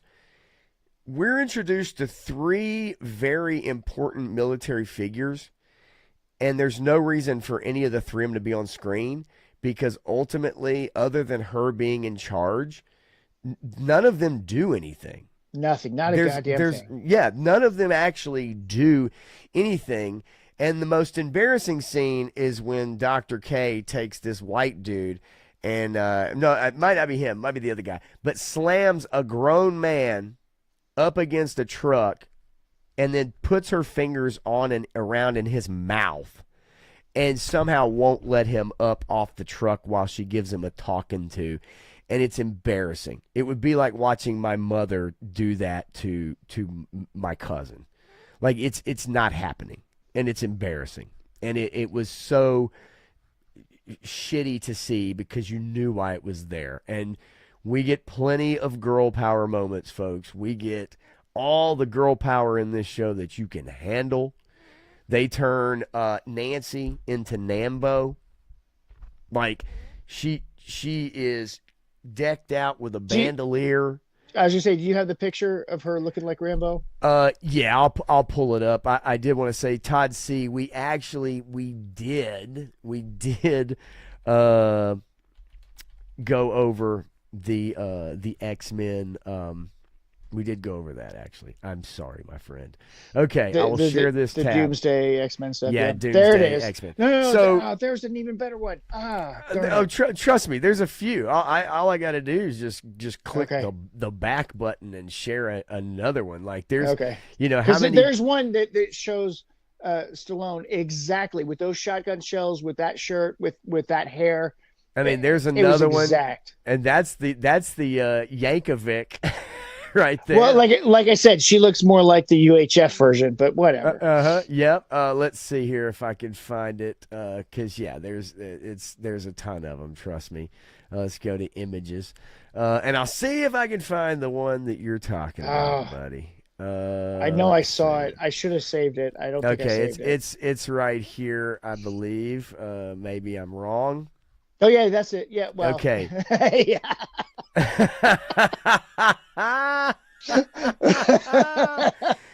Come on, folks. I mean, come on, man. Like, you got to give it up for that, right? You got to give it up for that. That's just beautiful. But nonetheless, I mean, it's, to me, turning her into this action hero when she's like 75 pounds. Like, I don't get it. I don't understand it. I get what they're doing, but they gave her and Robin way too much screen time in this series, and in the season finale. I like the Robin character better when she was trying to hook up with Steve. I agree. I think it was funnier. It was it worked within what they were trying to do. That the actress actually has some chops. I mean, she's got lineage. I mean, Ethan Hawke and Uma Thurman, right? And so she's got some talent there. I just would have liked to seen something a little different from her. I actually would have liked to seen her connect with Steve at the end. That would have been my happy ending for that story. But no, I agree. I'm also not buying this either. I think at this point in the story, I don't think the commanding officer part, this thing has gone to shit but also the it's not necessarily the commanding officer part. It's the actual function of this 76-year-old woman grabbing a 30-year-old man and slamming him up against a truck and then sticking her fingers on his mouth and his cheeks. And like, it's regardless of commanding officer, physically, she would not be able to do that. Physically. I mean, it's just a really weird, I mean, there's so a strange. lot of really, really weird sexual stuff in this, undertones that you see, and that's one of it. That is a total domination type of thing. It was weird, man. And it was what is she doing? so weird. And he's got to be, frozen with intimidation from. Oh, he's got fear on his face. Yeah. It's embarrassing. Yes, she did do pull-ups in prison, lest us forget that was in the early 90s. 90s, yeah. It was early 90s. And she I'm sorry, she doesn't look like she did in T2. Oh, no. It's a matter of fact, it's not a very flattering, Like, I had not seen her in a while. It is what it is, fine. But, man. And I do applaud her for not taking the Botox cosmetic surgery route and saying, hey, I earned these, this is who I am. And I appreciate that. And here's my biggest thing. And this comes down to Rings of Power, right? This comes down to what they did to Galadriel in Rings of Power. And there are women of power that have truly great power. Okay. And they don't do it through strength, not as a physical male perspective of strength. Sure. It is the way they emotionally approach situations, the way that they interact with other people, and the way that they can command a room or a situation on verbiage, on an understanding, on other methods that are not the male perspective on things. You cannot throw a male perspective of strength and authority on a female character because it's not the same. It doesn't work that way. That's not the way biology works. That's not the way physics works. It's just look, we've seen it too many times. We know what it was and we know what it was there for. And it is what it was. I get it. I think it's goofy. It looked weird, especially the fingers on the mouth part for that scene. I just thought it was a very strange thing to do, even as a commanding officer. I think it's a very strange thing to do. It's not something you a would true not see commanding that. officer would do. No. I mean, there are way different ways to handle situations like that. And anyway. So after, as we get to the wrap up at the show, the 45-minute kind of epilogue, right? Are Robin and Vicky still dating? We don't know. We don't see that, right? No, they are afterwards? not. No, because we see this play out because A, she's not at graduation. B, she talks about some other fling that she's with currently that may not be floating her boat. Right. And so we see that on the rooftop scene. So the Candy Striper said, fuck this nonsense. I'm out as soon as it was over. The U-Haul, as soon as the U-Haul pulled up, U-Haul was back in a couple weeks. It is a typical Subaru U-Haul situation. Yes. What happens to the Abyss after the Mind Flayer's death? Well, is the should Mind not Flayer exist. actually even dead? No. I don't think so, right? It can't be dead. We see it as dead, but it can't be dead because it is thrown back to its own universe, and the connection should be severed based on the Einstein-Rosen bridge effect, right? They blew up the bridge. Yeah, and I also thought that was goofy. It was dumb. Bringing another world to Earth and then trying to. I just thought it was like, what are we even doing here? I kind of get it, but they should have stuck with the demonic presence or the magic side of it, and they should have stuck with that, and they should not have tried to science their way out of it. Well, you remember, everything is created by science too. Remember, the meat wall and all that stuff, that's all science, right? It's not magic. It was created. If we remember correctly, yeah, it's not magic at all. It's literally it's science. It's created. It's science. They even gave it a name, right? Exotic. What was it? Exotic something. The meat wall has a scientific name. Dustin, figures it out. Look, I think that was also not the best decision to make because, and they did exactly what Dan and Dave did. So they're pulling from Jar Jar Abrams and Dan and Dave. Okay. And Jar Jar Abrams has their mystery box, and Dan and Dave hate magic so much that they try to downplay it or not include it in the story, and then you ruin the story because the story is based on supernatural things. So I wanna give you guys, before we get kind of especially to the wrap up. There's another plot thread thing that I kind of pulled that goes over a few of the seasons, but I wanted to give you guys some of the answers that were given by the Duffers in a couple interviews that they did about some of these questions. Okay, and hell, I would have liked to have seen Krang. Actually, I would have liked to have seen. I mean, Krang, come on. So some of the answers they were given. This is an expansive interview. Paul Reiser comes out and he's got a brain in his belly. Right. I mean, it's perfect. It says the Duffers have been answering the plot hole questions people have been asking, and without fail, their answers are almost universally awful. One of the most common complaints was that all the demo monsters were missing in the abyss during the final fight. And it says that given the events of season 3, where the Mind Flayer formed a physical body with a dead rat, human biomass, it seemed likely that it had formed its giant living body by absorbing all of the creatures, right? It took all the Demogorgons and the bats and the dogs and everything. And maybe that's why they were, they had disappeared, okay? However, here's the explanation we were given, okay? Mainly, it's just that Vecna was not expecting this sneak attack on his home turf. Never in a million years could he even imagine that. They're there somewhere. We obviously discussed having a demo battle on top of the Mind Flayer battle, but it felt more right to us that why does he need the demos when the Mind Flayer is this giant thing and can attack them?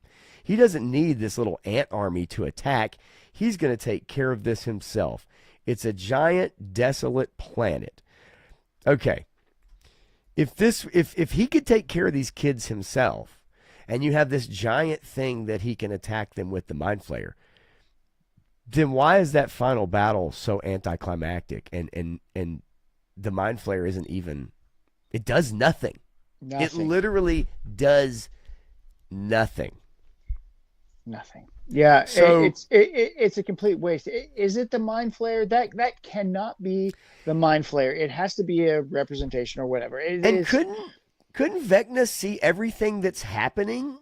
He should have in the Upside Down, and also Will. Couldn't he lock into Will and see what Will's seeing? And I don't understand. So remember, this is their kind of explanation of it. All of the Mind Flayers and Demidogs and everything that Vecna had connection with was taking a break at that moment. They were having a barbecue in the backyard. No, it was lunchtime. It was lunchtime. They were at craft services, and he couldn't see anything. Speaking of which, man, there's a building being built across the street from the restaurant I work at, and there was this dude, this Hispanic guy, and he had a skillet, and he was cooking his lunch up on the skillet outside on the front of this building. It was freaking ridiculous. I was like, dang, that dude knows what's up, man. He was making quesadillas. Hell yeah, baby. Freaking ridiculous. Hey man, if you got an iron skillet, man, you're gonna use that. He had a little skillet with him, dude. I kid you not, it was freaking shit. Hell yeah. Okay, so then we had the question: what happened with the military in the 18-month gap after the Upside Down was destroyed and 11 died/disappeared? Well, here's their answer. In that 18-month gap, I suppose there's not much else to do. You can't explore this other dimension. There's no 11 to chase anymore because she's gone. So my guess is they just sort of slowly dismantled operations and left town. So they put Hopper back to being police chief. They didn't arrest after killing 50 soldiers. Okay, right. So that was their answer, though. They said, nah, they just packed up and got out of Dodge. Okay, how about Joyce and Hopper? Wouldn't they be stunned to learn that Vecna was their former high school classmate? If you saw the show, you find out that they were in the same school, and actually, no, you don't really get that from there. You only get it from the play. Play, yes. But you do see the flashback scene where Joyce is handing out flyers for the play, and Henry is the star of the play. Woo! Right? Okay. Their answer is, I'm sure that yes, in the gap, that was discussed. I mean, we talked about putting in the season, but not enough people will have seen the play, so it should have been extraordinarily confusing for people. But when Henry is the star of the play, obviously, he's fabulous and enjoys. Hello. And he absolutely enjoys young men. Oh, yeah, he puts his tentacle things and sticks them in their mouth. Yeah. That's a true story. Yeah. Okay. So, yeah.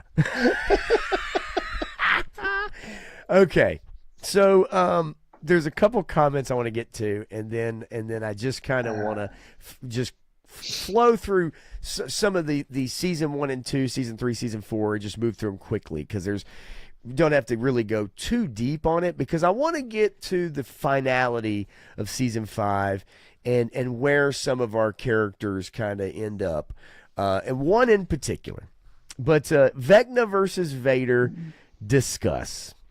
Okay, what do you think? Vecna versus Vader? Okay, so here's the problem with that whole premise, because if you take Vader in the original trilogy, Vader wins. If you take Vecna, or you take Vader and you incorporate all of the Disney Star Wars, then Vader loses because Vader's a pussy. I mean, I don't know. Yeah, I mean, hey, neither one of them like heat.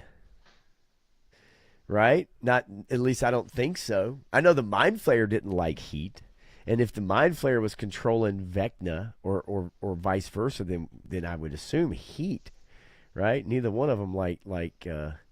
And what about sand? What do you think about sand? Nobody likes sand. It gets everywhere. Yeah, I guess it does, man. Fucking shit. Okay. Let's see. Sex on the beach is not so sexy when you think about sand. Shane, how you doing, buddy? Same time toy series as I'm glad. Yeah, right. Sex on the beach sucks. Well, shit. Sounds like I'm glad I missed Adventures in Dimension X. Yes, I think it is. Now you guys have opened up a can of worms. 11 versus Rey. I mean, they're the same person. Pretty much, yes, they are.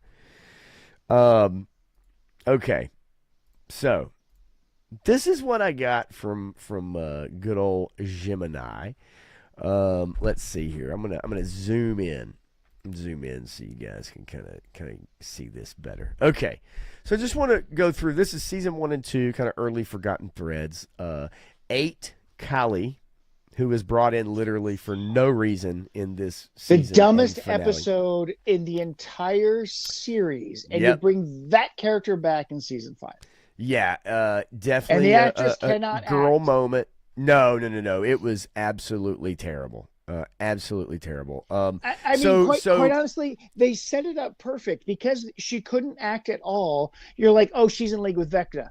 Okay, she's going to betray them. She's going to stab him in the back. She's going to do this. She's going to do that. And nothing ever happened from it. Oh, by the way, it was pointless to even bring her in. The only character out of all the good / main characters, the only one to die that we actually know for sure. Yeah. I knew they weren't going to kill anybody. I knew because nobody gave a shit about that character because everybody hated her. And when she showed up, I literally said to myself, this person, yes, she's a goner and no one else. But that's why they brought her in, because they wanted to have somebody, right? And as a character, nobody gave a shit. So this is the difference between good writing and bad writing. Good writing, Joss Whedon comes in and kills one of the main characters that you love so much because he wants to make a point to say this is dangerous. Right. And now you kill off somebody that nobody gives a shit about, so nobody cares because everybody else is safe, and you So know it. so remember maybe some of these just early on. It says here the Demogorgon choice of prey. It's attracted to blood like a shark in season 1. However, it kidnaps Will despite him not bleeding, yet ignores a literal pool of blood at the school later on. You have Will's true sight, where he's stuck between dimensions, partially explained by his connection to Mind Flayer, but the specific mechanics of why he was chosen, we mentioned earlier, had never came to fruition. Dustin kept a baby Demogorgon in a heat lamp. You remember that? And it grew at an exponential rate. You remember that? I forgot about that. But yeah. Yep. The underground Russian base was really stupid, how they could build a base under American Mall during the Cold War without any. Remember that in season 3? And then it was all because of the portal. I mean, they just got there through the portal, right? So they just. The Mind Flayer's heat weakness purged from Will using extreme heat. Do you remember that? Yeah. In season 3, the meat Flayer monster seems unaffected by the summer heat or even the fireworks until the very end. You have the invisible parents. Kids are disappearing for days, destroying malls, getting into high-speed chases. And yet all the parents in this show are completely oblivious to everything going on, including season 5, the citizens of Hawkins. Completely either unaware or oblivious to everything that's going on. And then R.I.P. Wheeler Dad, but he came back for graduation, but nobody gave a fuck about him. Nobody gave a shit. Will's birthday. Yeah, the whole, episode 2, video camera shows the date's March 22nd. She says the 22nd is Will's birthday. Nobody in the show even mentions it. And then it just got dropped as if it was a big deal, but then just kind of, is completely dropped. The upside down time freeze. Nancy discovers the upside down is stuck in 1983. You remember the journal and everything? Sure. However, but it's not. in season 1, Will is able to interact with Christmas lights that Joyce puts up after he's already gone. So if the world is frozen in the past, the light shouldn't exist. Yep. 11's language skills. In season 4 flashbacks, 11 speaks in full complex sentences with the other children, but in season 1, she can barely speak a few words. And they're 4 years apart. And then the big season 5, the Max paradox at the end of season 4, 11 restarts Max's heart, but Max is brain dead, blind, comatose. 11 enters Max's mind and finds nothing. If Max's soul is gone, whose body is 11 keeping alive? What the fuck? I mean, and these are just the ones that like AI threw at me just as a very cursory, no deep dive, no refining search. I just gave it a basic search. Yeah. And a lot of this stuff you would probably forget from the earlier seasons, right? I mean, you totally would. And then let's see here. I did want to see Rip Bob. Yeah, good old Bob. Everybody forgets about Bob. What about Bob? So what about Bob? What about Barb? We never saw what happened. Found out about Barb? Yeah, we did find out about Barb. She was found. Her corpse was found in the Upside Down. Was it? Yes. I don't remember that shit. Yeah, so they did that, but everybody was like justice for Barb. I remember they had like the had to tell her parents and all that shit. I remember that. I mean, what about Barb? You completely forgot about Barb, and then you had to write this whole extra stuff. Oh yeah, we found her body in the Upside Down. Oh yeah, we had this funeral for her. All that shit was way the fuck later. Yeah, you're right. And it's like, yeah, because everybody said, "What about Barb?" So I remember 3-Star telling me about hoping to see Eddie return maybe. I didn't think it would happen. I mean, it would have been cool. I didn't think it would happen. Have you ever seen the movie Knights of Badassdom? No. Yeah, you need to watch that because it's about a LARPing group of mid 20 somethings where one of the guys won like the lottery or whatever and has all this Okay. money. And so they put on armor and they go to these live action role playing events in medieval fairs all over the place. But unfortunately, what he does with all of his money is he buys an actual spell book and summons an actual demon. And the demon is Summer Glau. And one of their best friends is Peter Dinklage. And Peter Dinklage is one of the warriors that goes on the quest with him, but he dies early on. And there's this scene in the movie where he comes back, and there's this total metal rift that plays when he comes back to defend his buddy as a spirit from the other side, as this dwarf that comes back to destroy the evil spirit. And I just have that going on in my head while all this is going on. I'm thinking that's what I want to see is Knights of fucking Badassdom, which is a fucking hilarious parody movie. And if you haven't seen it, go check it out. It's a blast. I'll have to look it up. Todd C said he said I saw it. I have not even heard of it, dude.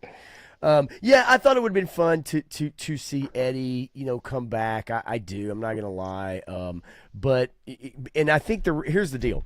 Number one, I think the reason why people want to see it is because I think they really enjoyed that character, and because that character people like so much, I think that's why they wanted him to come back. And I would have much rather had him come back, and so way than other characters get screen time in this season. Unfortunately, they introduced Eddie way too late in the show. And the other thing too, I guess, is that the impact of Eddie's absence on Dustin in this season is important. Yes. It is important. I don't know exactly, maybe I don't know. I guess I'm not sure how I feel about how they did that, considering that like he did know him for a very short period of time. Yeah, but hold on, time out. Now Man. think about the time frame. Oh man. Think about the time frame of development that happens in that range, right? The connections that you make with people on a very deep level can be very significant and affect you for your entire life. And I'll throw this out as a very short period of time, though. I will throw this out as a personal experience of my own. Okay. In 8th grade, I met a young man who was my friend and became my closest friend that I ever had. Okay. But before 9th grade, I had moved. Okay, so I guess it was 7th grade. 7th grade to 8th grade, I knew this young man, and we had such a connection. It was incredibly important to me. Okay, and then I moved to Texas, and when I was 16, he died in a car accident on my birthday. He was in Oregon, and I was in Texas. This affected me my entire life. Okay. And I still keep in connection with his mother and occasionally his brother. But at the same time, it was a very short period of time, but it was a life-changing relationship because it was at a developmental stage. These guys are at that developmental stage where you can develop these kind of bonds. And his connection with Eddie makes a whole lot of sense as he's a little bit older and he's got a little bit more to him, and they connect on a different level. They have this D&D, they have this metal, they have this whole thing going on.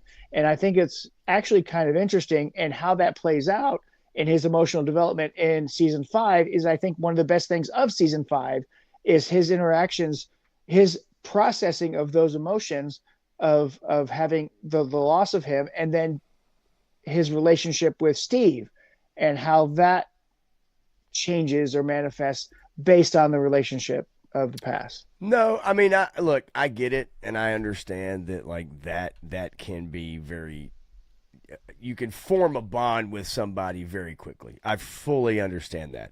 I guess it just, to me, it seemed like it was just so fast that, to me, it just seemed a little unbelievable that they formed that bond that fast. But hey, look, I give the benefit of the doubt. I have no problem with it. It's not that big a deal to me.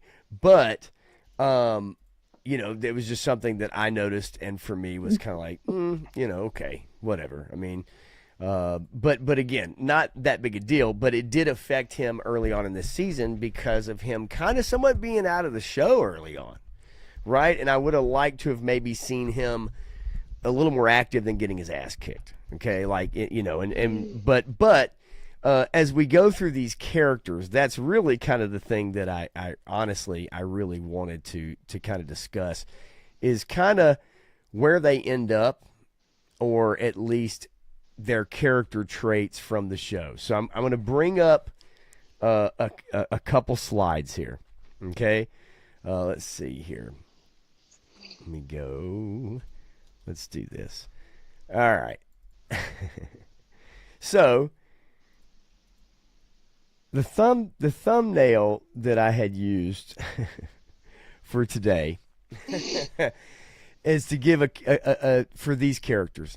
For me, I thought Vecna was a waste. At the end of the day, I thought it was a waste. I thought it was a big nothing burger. He was a big nothing burger. It was so good in season 4, and then they Yes. blew it in season 5. Yes. Because honestly, he should have been connected to a Cthulhu eldritch god, and they kind of sort of tried to do that, but then they didn't, because you can't defeat one of those. You can only run and hide from one of those, and potentially block off access. But I just thought after all the battles from last season, and then earlier this year in the military, and he just comes walking through a portal like a badass, and then Right. at the end of it, what takes him out is he gets staked and then gets his head beat off by Joyce. I just felt was just very unsatisfying, and I just felt I don't mind getting my head beat off every now and then. I heard that by a younger Joyce. So then we got 11, who is super OP. Somehow she loses her powers, gets her powers, loses her powers, gets her powers, and then when they really need her powers, then she really has her powers. It was, and the sound waves stop it, but then they don't, because she can get through it. yeah, it just was very like, okay, when we need this character to be OP for plot reasons, then she's OP for plot reasons. Yeah. That's why I felt like Dustin was a bit forgotten in a way. I felt like in this season a bit. I did like the fact that him and Eddie, or not him and Eddie, him and Steve kind of had their moment where it's like, hey man, I get it, right? Like, Eddie, he meant a lot to you. Sorry about that, man. I was giving you a hard time for getting your ass beat, right? But I like the fact that at the end they have their thing. They also, we find out at the end of the show that him and Steve hang out. Steve is coaching a baseball team. He's teaching sex ed. Dustin is he gets a job at, was it NASA or some shit like that? Right? Yeah. Okay, whatever. He was the valedictorian. We find that out. Mike was useless this season. Mike was absolutely useless this season, except for the flare gun. He was the ally. He was useless this season. Yeah. And that flare gun. I mean, you bring up another good point. He had the flare gun. He only got it because Nancy told him he couldn't handle her, and I'll put it, Nancy this season turned into Rambo. Yeah. And she decided, you can't handle anything but a flare gun. I'm keeping the machine gun. Did it have a grenade launcher on the bottom of it? I'm sure it was an M203. It was unbelievable. And what they did with her character, literally turning her into Nambo, it just the character herself, her weight and everything. I'm sorry. It's just not believable. It's just not. And I also just didn't like it because she was a one-note character this season. Yeah, she was rather wasted. I mean, they had a lot of potential with that character, and they did throw it all away because they wanted to make her girl boss Rambo. Yes. And she had to control the situation. She had to diminish every male character and tell them they were stupid and tell them they were wrong. And she had to guide them and said, I know best. My way is the only way. You have to listen to what I say. What I require is what is actually needed. What they require is not what's needed. And you see that with the way she places orders, with the way that she works. She treated everybody. She treated Murray like shit. Yeah, Murray Yeah. was the biggest piece of shit that there was, and he was the guy that was bringing them everything that they fucking needed, and she Yes. treated him like some scumbag piece of shit the Yeah. entire time. I mean, it really was. It was like they really made you hate this character. You also find out, obviously, so Mike, he becomes an author. Nambo, she becomes an independent woman who don't need no man at the end when we find out And her future. has lots of cats and is eventually eaten by her cats when she passes out. I'm just In her apartment in the big city. yeah. We find out, Steve was toxic, right? So, and the reason Hey, I'm only showing all she wants is a wife and kids. that's right, but he's a horribly toxic person. The reason I'm showing these because these are really kind of the I say original characters, but even throwing Max in here because Max and Lucas get married, and Max obviously wears the pants, and Lucas is the wifey. Yep. It's He's the pretty waifu. obvious. He's the waifu. And it's funny because as they show their future, it's just like, yeah, they got married, right? It's just like, oh, all right, that's it. Nothing else. Just they got married. So if you want to say, Robin, whatever, right? It's like, okay, Robin, fine. She isn't obviously with her girlfriend anymore, but she's kind of one of those But she's in another latch-on cast members. Well, but she's in another Toxic. That's true. relationship. You're right. Yeah, she is. She's in another toxic relationship, and then, folks, we have one Will Byers. So we had the famous scene. Where he gathered the whole crew. Had to look. It's time. It's go time. We've got to go fight. We've got to go kill Vecna. We may die, but I got to get this off my chest, folks. And we get a 5-minute, hideously acted scene. It's terrible. And it took them 12 hours to film this scene. Get it just 12 right. hours to film. Get it just right. And it's the most cringeworthy scene, and I've heard a lot of people, even from alternate communities, from the gay community and everything else, say that this was horribly handled. You're in a life or death situation. You've got minutes to make decisions and get out there and fight this big bad, this world-ending thing that's happening. And you're going to spend 15 minutes taking your time to come out and tell everybody something that everyone already knows. Yeah, I think it would have. I'm not gonna lie. I think it would have played and went over better, honestly, if everybody in the room, even if they all did it in unison, were like, we know. Yeah. Like we all know. And it would have added some levity to the moment, and it would have added a sense of reality that I think people would have actually maybe appreciated that scene a little more, but they had to drag it out. And he had to explain all the things he likes like everybody else, but then obviously he doesn't like girls. He looks lovingly and longingly at Mike when he talks about, being in love with someone who doesn't feel the same way. And it's just, we know why they did it.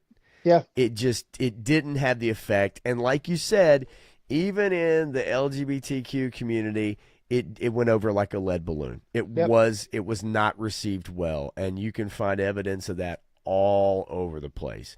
Are there some who thought it was great, and they, and it's the 80s, and it wasn't? Sure, you're going to see that, but for the most part, most people, it didn't go over very, very well, and very cringeworthy. And I get that 80s argument, right?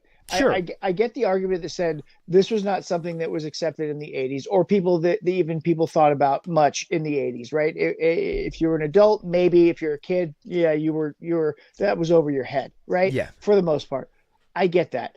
They joked about that crap in season 1. Okay, yeah. They set this thing up from season 1, so everybody in the audience knew what this kid's fate was throughout the series. Oh, he's got to be gay. I mean, everybody knew that from season 1. There was no doubt. So I think you're absolutely right. If everybody was like, yeah, dude, we know. or like, oh, all of that makes sense. I'm okay, yeah, I get it. Or whatever. Okay, I would have liked to have seen more people say, like his brother or like Hopper or some other people say, okay, so what? Let's go fight Vecna. This doesn't matter right now. Instead, what you got is an individual hug for every character in the room. Yep. And it showed an individual hug for every character, or a semi-group hug with two people or whatever. And it just really came across as not a great scene, and they took a long time to film it. They wanted to make sure that you got it, and it really didn't go over the way that they expected it would. It was a Led Zeppelin. It was some extreme virtue signaling, okay? And there are some great parodies, by the way, of this scene. Yeah. I watched a couple of them. I watched one of them during the Film Threat Versus stream yesterday on Film Threat's channel. They played one, and it is absolutely hilarious. My favorite is the one that I sent you, but yes. Yep. And I'll see if I can grab it here in a second. It's pretty good.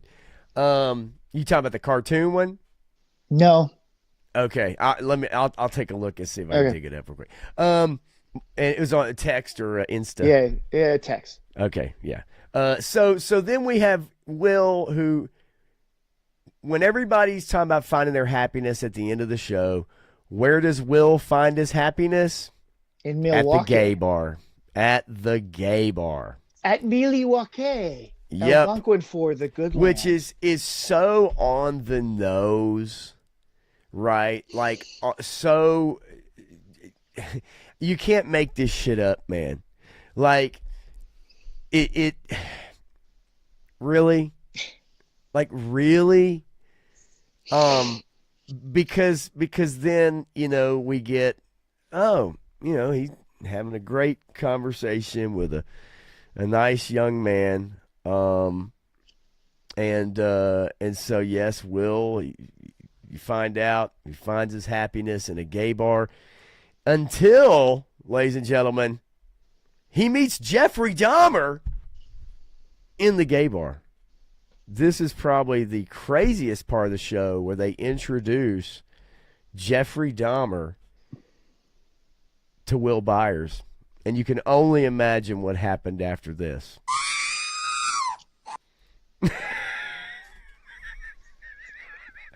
That is a Photoshop edit, but yes, that is hilarious that somebody did that, because he's in Milwaukee in a gay bar, and at some point he's going to come across Dahmer, right? I mean, and when this Photoshop edit was put up there, the first thing was said, "Yeah, this is the spinoff we need." I can't even. I just thought, oh wow, like, just wouldn't that be just beautiful? It's like, and then you have some kind of music kick in, right? Like, whatever, dum dum dum. But yeah. So I just found it, for me, at the coda of the show, for them to put that in there, that, okay, Mike became an author, and Lucas and Max get married, and Steve teaches sex ed, he's a baseball teacher coach, and then Nancy goes to the big city, gets a job. Jonathan is making his anti-capitalism movie at NYU. Okay, great. You get all these character and what they're doing in the future, and how they found their happiness, right? It's like, and then Will the Wise, finds his happiness amongst his own people. And I gotta say, man, I like 80s gay people way better than I like now gay people. Man, let's go back and watch Beverly Hills Cop, and go look at what's his name, Stranger Things guy, not Stranger Things guy, Balki Bartakamus. Oh, Balki, yes. I know, yes. Yes. Yes, sir. Nope, I'm with you 100%. Yes. Serge. How about Snooty? Snooty. Yeah. Snotty. Snooty.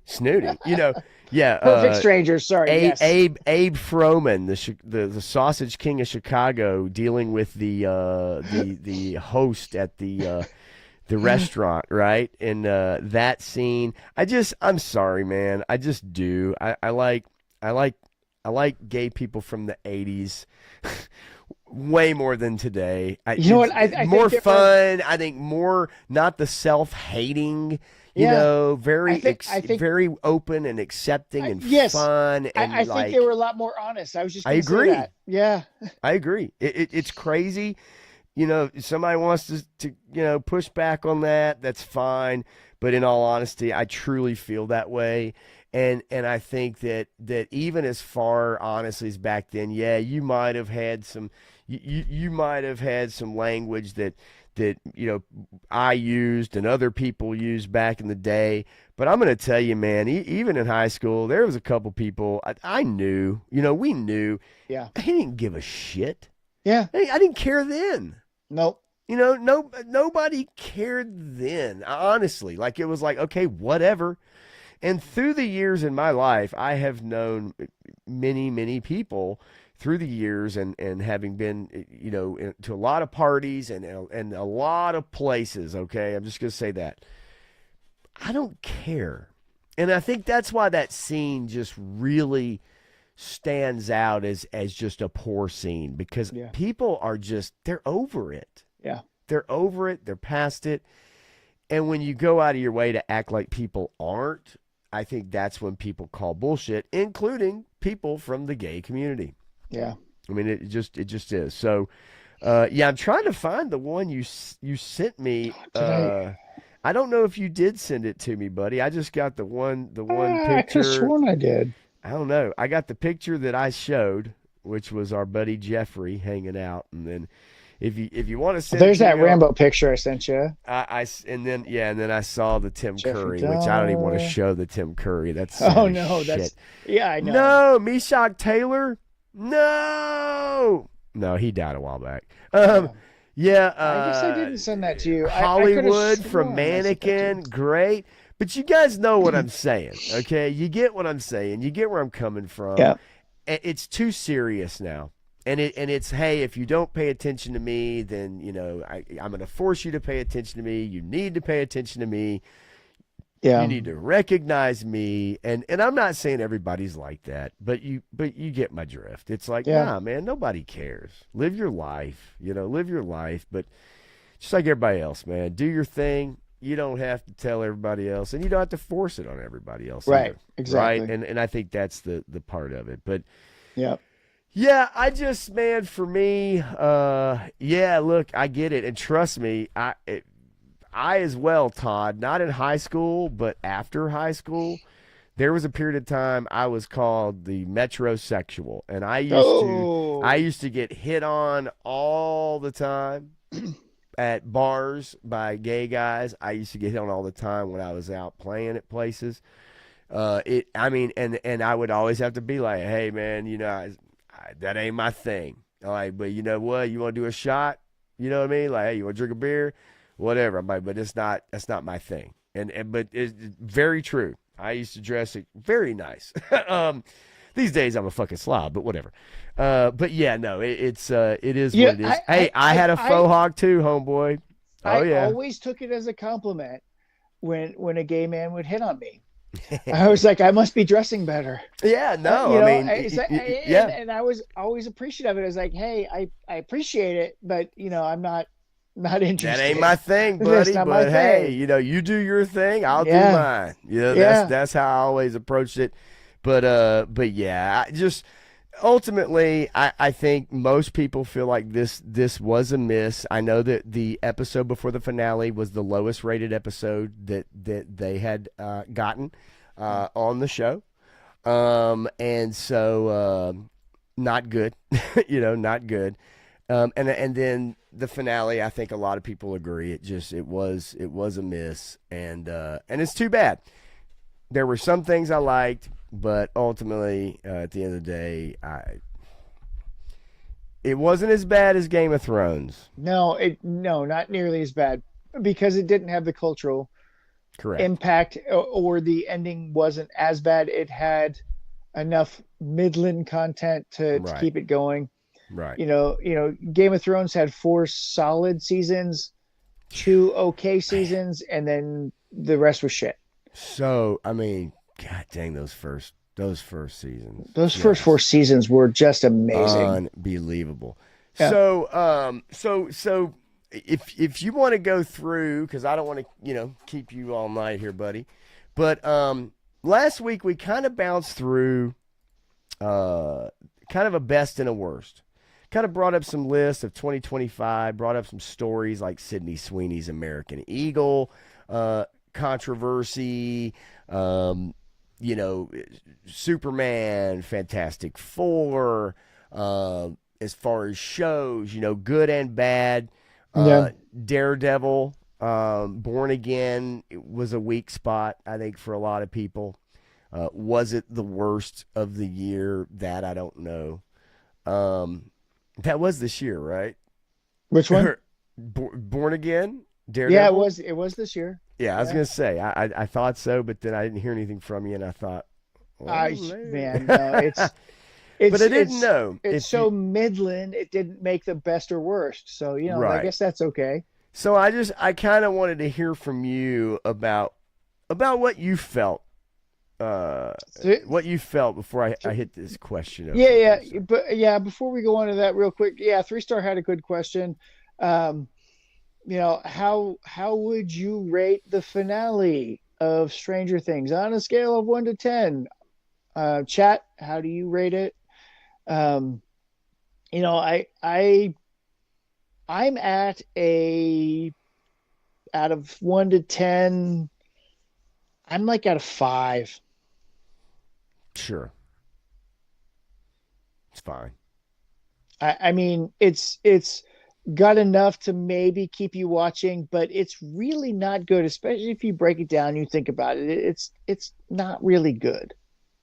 This season, I just I didn't like the introduction of more characters that Yeah, we don't have enough time to get to know. right. They truly don't actually even spend enough time telling you why the kids are important, other than Vecna goes, their minds aren't as strong and they're weak. And it's like, that's it?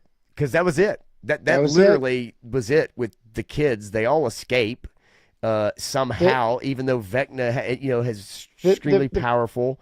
The problem is that all children's minds are malleable and potentially weak because you can go in and manipulate them so easily that I don't know why those were particularly weak. I don't know. That didn't make any Yeah, sense.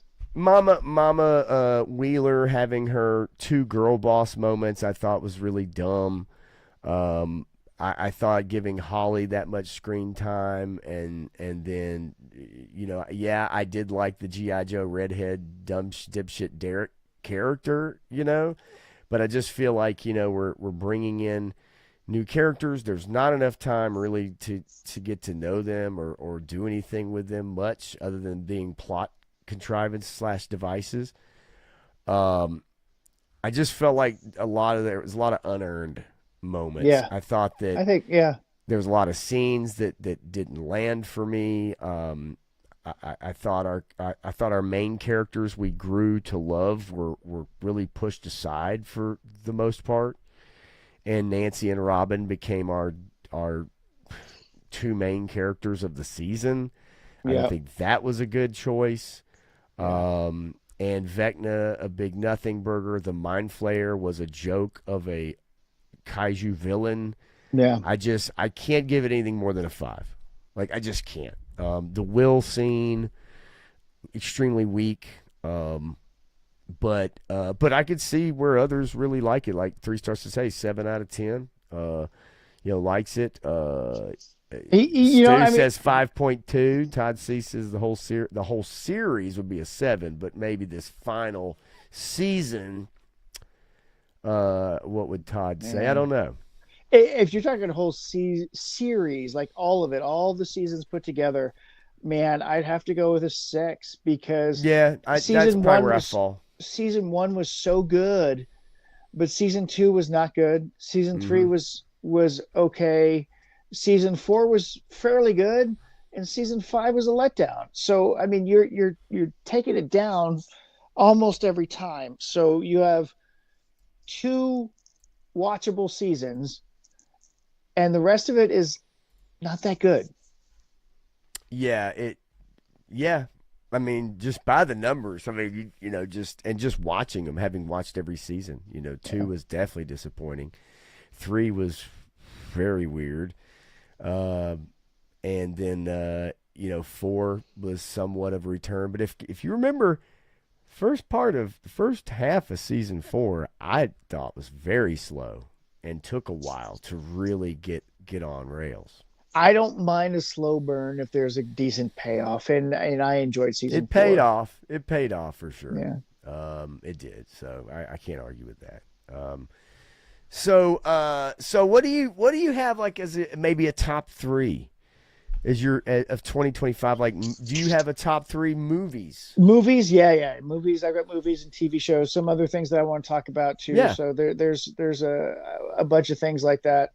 Um, there were some decent movies this year, but as far as movies go, and this is obviously personal preference, right? That this is the way I viewed it. Um, for my number three, I put Weapons. I thought Weapons was fun. It was engaging. It was something different. It was something interesting. It engaged me the whole time. I wanted to watch that, and I thought that was pretty decent. Can't argue with that. Number two, I've got F1. That was fun. It was energizing. It was an adrenaline rush. It reminded me of good movies that we watched in the 80s and 90s. It had a good story. Yeah, it was maybe somewhat predictable, but you can kind of see how it plays out. And you've got all of these dynamics that are playing out with it. And I really enjoyed it. I thought it was well done because the old hero character doesn't win in the end, but he does. But Right. there's the whole story there about how that comes to play and how he's trying to bring up the next generation. And there's a lot there to really dig into and actually appreciate the storytelling that was done there. And then my number one, Frankenstein. Yeah, it's I, pretty damn good, huh? I just, there are two Frankenstein movies that I like a lot, and that is the other one with where Robert De Niro plays the creature, Okay. and this one. Those are the two closest, in my opinion, to the actual story that Mary Shelley wrote. There's a lot of good elements in both of those movies. Um, the psychological drama, the character development, the family, the familial relationships. It's the original science fiction story, and I love science fiction. It is my favorite genre to delve into, and that is the first science fiction story. And so to have it told well and acted well on screen was a treat to me that I thoroughly enjoyed this year for movies. Uh, Look, I'm definitely with you. I did not see F1, um, but everything I've read about it and all the people that I've watched that you watch that reviewed it, and even from a spoiler perspective, I guess spoiler perspective, there's a lot that I don't know about it, to Mm. an extent, which I'm fine with. Yeah. And then what I've learned, obviously. I would say for me, Weapons definitely a highlight, 100%. I really Weapons surprising movie for me, like because horror is not really my jam, but I don't find it a horror movie in that sense. Yeah. It's suspense. It does have some goofy gore in it, but it's fun. I'm not gonna say it reminds me of Monkey, because No, yeah. but Monkey was a fun, goofy premise, much more goofy. but a fun movie that I didn't expect. Right. But Weapons I thought was fantastic, and I'll tell you, Yeah. it's because somebody wrote a good movie. Exactly. Yes. Like they wrote good dialogue. They wrote a good pace. This movie is paced very well, and I love the different perspectives that it tells you the story from. I did find the very ending a little wonky because of the main villain and the ability to kind of run. I thought Yeah. was weird, but other than that, it worked for me a lot. I Yeah. really enjoyed that at the theater. I gotta say, Frankenstein also a highlight, 100% a highlight for me. Yeah. And I know that somebody's gonna remind everybody that I did like Superman. It is not in the top 3 for me. Okay, just know that. I also felt that. Well, I'll tell you my bottom here in a second. Bottom Yeah. We'll talk 3. about that in a second. Yeah, but man, I thought for what it was, I enjoyed Sinners. I don't think it's a perfect movie by any Yeah. means. Yeah. I think it has get it. it has some issues, but out of the movies that I saw this year, I would say that it probably was up there for me since I didn't see F1. Yeah. Okay. And I got to give an honorable mention to Naked Gun. A Naked Gun Fair. really cracked me up, man. And I had the lowest expectations Now. taking my son to see it, and Yeah. we laughed the entire movie.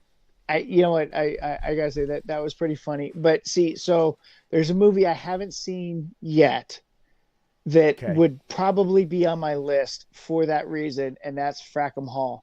And Okay. I really can't wait to see it. I've got it pre-ordered on Blu-ray, so I'm gonna get a physical media copy of it. Awesome. Yeah, that's cool. Because I've heard such good things about it that I do really want to see that. Yeah.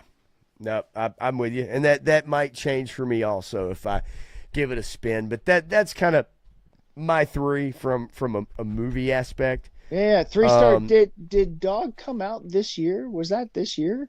Oh, or do you mean Good Boy? Because I didn't see Good Boy. I didn't see Good Boy. I did see. I Dog, did not. though. I didn't either, and I don't see it. I've got a Okay. list pulled up. I see Dog Man. Oh wait, yeah, Dog Man is not something. But I was I interested in. don't see it in the top 100. So I did like the movie Dog. I thought that was pretty good. But if you're talking about Good Boy, I actually would like to see that at some point, and I'll probably get around to it also. But it wouldn't make a top 3 for me, I don't think. Do you want to give your worst 3 movies for 2025? Man. Okay. So for me, I go to the movies for entertainment. And if I am taken out of entertainment to be lectured to, I am going to hate your movie. Okay. And if there's not an entertaining aspect to the movie, I'm going to fucking hate it because that's what I go to watch movies for. So, worst 3. G20. Okay. Did anybody see G20? I don't think so. did not. I did not see G20. It is one of the biggest pieces of shit you could ever think of, and it is the most beat down. Bash your head in with identity politics and the way that they want modernity and DEI to be handled in the world moving forward, and it's just fucking vomitous mass. It is one of the worst pieces of shit that's ever been made, and that's number 3 on the list. Okay. All right. Number 2, One Battle After Another. Okay. Another political piece of bullshit that doesn't take actual human interaction or emotion into context at all. One of the worst performances of everyone involved, no matter how talented you think they are shit in this movie. And every one of them is garbage. and the movie is a total piece of propaganda, and that is straight up all it is propaganda. And it's Because, probably going to win Best Picture. well, I'm sure it will, without a doubt. maybe so, but if it's on streaming out there, you guys can check it out if you want to. But One Battle After Another is a piece of shit movie that has no context in reality, and not that movies have to, but it Right. takes you out of reality and forces modern day bullshit and throws it in your face and rubs it in and makes you smell it and say you're going to enjoy this because we tell you to. Okay, and the number one worst movie of the year, Snow White. Oh, wow. Okay. I mean, seriously, you have some of the worst acting that has ever been put on screen in one movie, and you have the most horrifying creatures that you have ever seen try to be lovable or whatever in this movie, and nobody's acting well. And the press tour on top of it was so horrid. It makes no one want to see it, so no one did see it.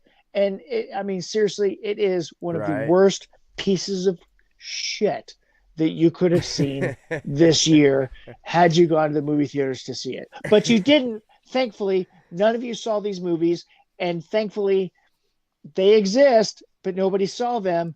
But I endured watching them to tell you how horrible they were. I'm glad you did. I can tell you, I had no interest in seeing it, but I did see Captain America: Brave New World. It is one of my bottom three. That movie sucked.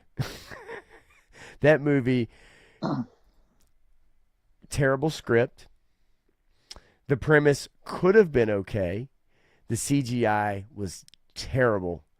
Harrison Ford is bad in that movie. The Red Hulk is a waste, an absolute waste. The climactic fight is a waste. It is an absolute joke. So Captain America: Brave New World, definitely in my bottom three. Tron Ares, I thought, was absolutely a joke. It piss poor writing again. Yeah, it's bad. We have girl boss moments in there. And again, look, I don't mind strong women. I don't mind women that can do physical things. It's you know it when you see it. You guys know what I'm talking about. You know it when you see it, when they put it on the screen, and it is it's evident why it's there. And Tron Ares has it. It is it has some goofy scenes where when they first get let out and they go to like chase down the chick, right, that they want to capture, and what's his name who plays the bad guy? It's the suit guy. The son of the CEO, right, or whatever. He he does this thing where it's like the chick who is at the starting line of the drag race, and she like waves her panties or whatever, and then starts the race. And as they drive by him, he like turns around and he's got this blue steel look on his face, like, go get him. And it's so ridiculous. It's so goofy. It's stupid as shit. I laughed when that scene came up. Truly embarrassing. Other than that, Come on, you got to have a number one. What's your one? I'm looking because I'm scrolling through like what I got to tell you guys. Predator Badlands is fucking awful. I'm sorry. I thought that movie was shit. You could mix any one of my three and put it at 1, 2, or 3, 3, 2, 1, 2, 1, 3. I don't give a shit. Predator Badlands was fucking dumb. I was wondering if you were going to go there because so many people like it, and Predator Midlands is Oh, name of it, and Midlands means that there's enough there that is okay, But man, I couldn't get. I hate that movie. Nah, it's bad. It's dumb, and that movie would have been so good with zero dialogue, just the predator on the planet trying to survive, and you would get all of the exposition you need through the acting and through the actions. No dialogue. Instead, we get this awful fucking android character who does nothing but won't shut up the entire time. Is there some funny scenes with her legs that aren't attached to her body, like flipping over soldiers or other androids and kicking them? And yeah, I guess. But yeah, no, that movie was dumb. So yeah, those are my three for worst that I had seen this year. Those movies were stupid. Yeah. Yeah, I just now, yeah, Superman, whatever. It was fine. I liked it when I came out of the movie theater. It has problems. Did I like Fantastic Four better? Yes, but it's because it had a better story. Right. But even then, it's still not a good movie. Right. But they're definitely not on my worst of list. I can tell you that. Yeah, absolutely. Now, I'm going to tell you, I just have one thing when it comes to TV shows. I didn't watch a bunch of them. I got to tell you, Daredevil Born Again, big letdown. But I have one best of, and that's Andor. Andor, for me, was so good. Yeah. It was so damn good. I encourage anybody to watch both seasons of it. Yes, there's a little bit to get through. Yes, there are a slow burn at times, but I freaking love Andor. So I'll turn it over to you if you have some television, and then we'll wrap this puppy up and get out of here. Man, there was quite a bit of television that was quite enjoyable this year. You know, honorable mentions. Tulsa King is an honorable mention for me. Candy, I Like Me, Pee Wee Herman himself. There's AKA Charlie Sheen, Pluribus. There's a bunch of television shows and things like that I think are worthy of mention on this list. For good stuff. But my top three come in at number 3. I'm going to put up there as Mobland. Okay. That's good. This is a Guy Ritchie production. It was engaging. It's a reluctant person that gets drawn into this. There's a whole great story that's going on there. I really like what they're doing with it. I can't wait to see if they do more with it. If they don't, I'm okay if they don't do any more. But if they do, I'm interested because this was really well done, well acted, well written. The characters seem believable. The dynamics are interesting also with the idiot brother and the sister and the other side of things that are on the mob side of things, and then the people who have no fucking clue that they were connected that way. Yeah. Right. So a lot of interesting things there. Number two.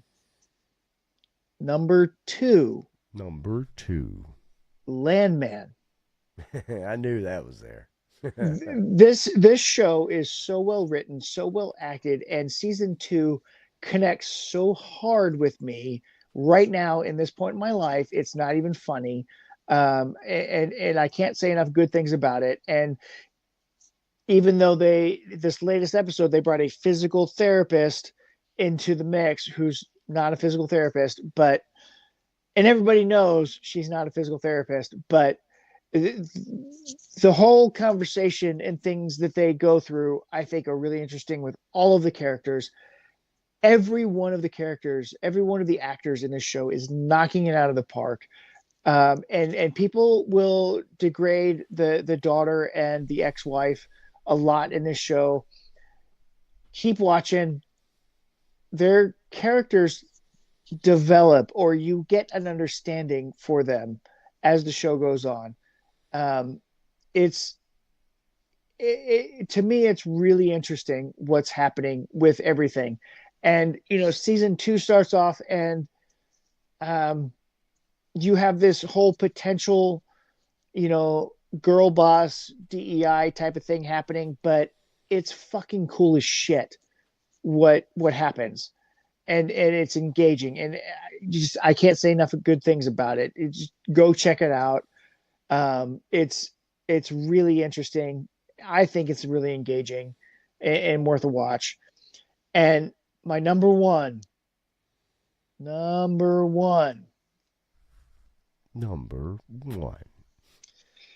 Last Samurai Standing. Oh, wow. Okay. Okay, That was a so surprise. if you have not seen this show, go watch the show. This connects with me on a whole lot of different levels because it takes a lot of actual Japanese history and puts it into play. And if you were ever a fan of Rurouni Kenshin, you're going to feel Rurouni Kenshin vibes with this because they took a lot from history when they're writing that anime and the Samurai X movies on top of it.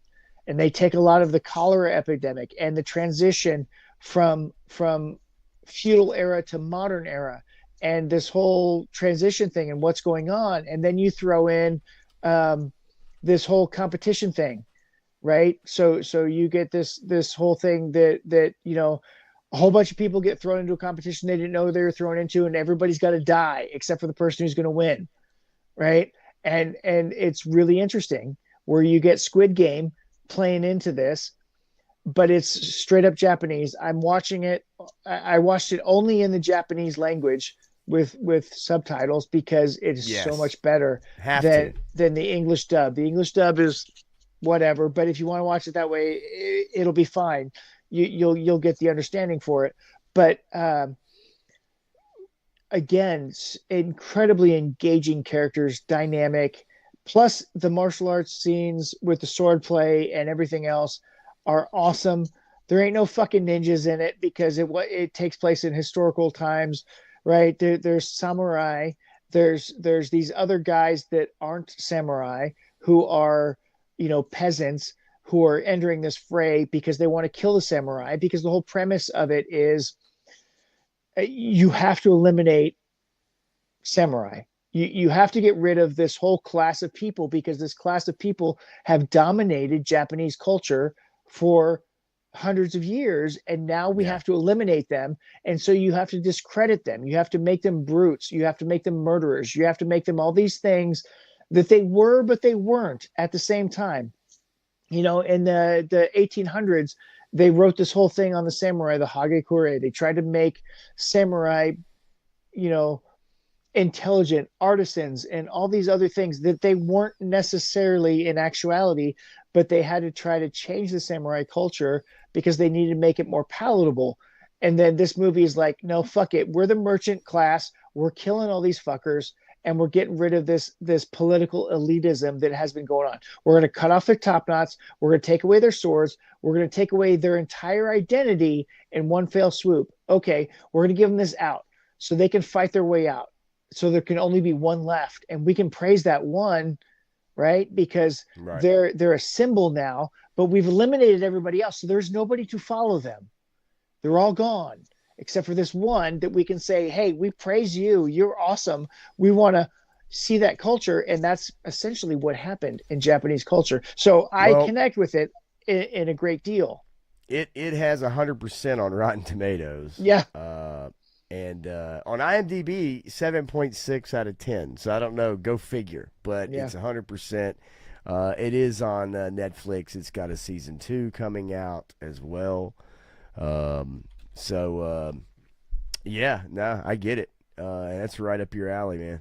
I mean, I know it is. So, I mean, so biased, yes. For worst, yep. Anything else that you see in there? No. You go right ahead if you want to lay out your worst, by all means. I'll let you finish it up. Todd, see, essentially they are Ronin because at that time no lords could have samurai because they outlawed them. And so they were kicking them out.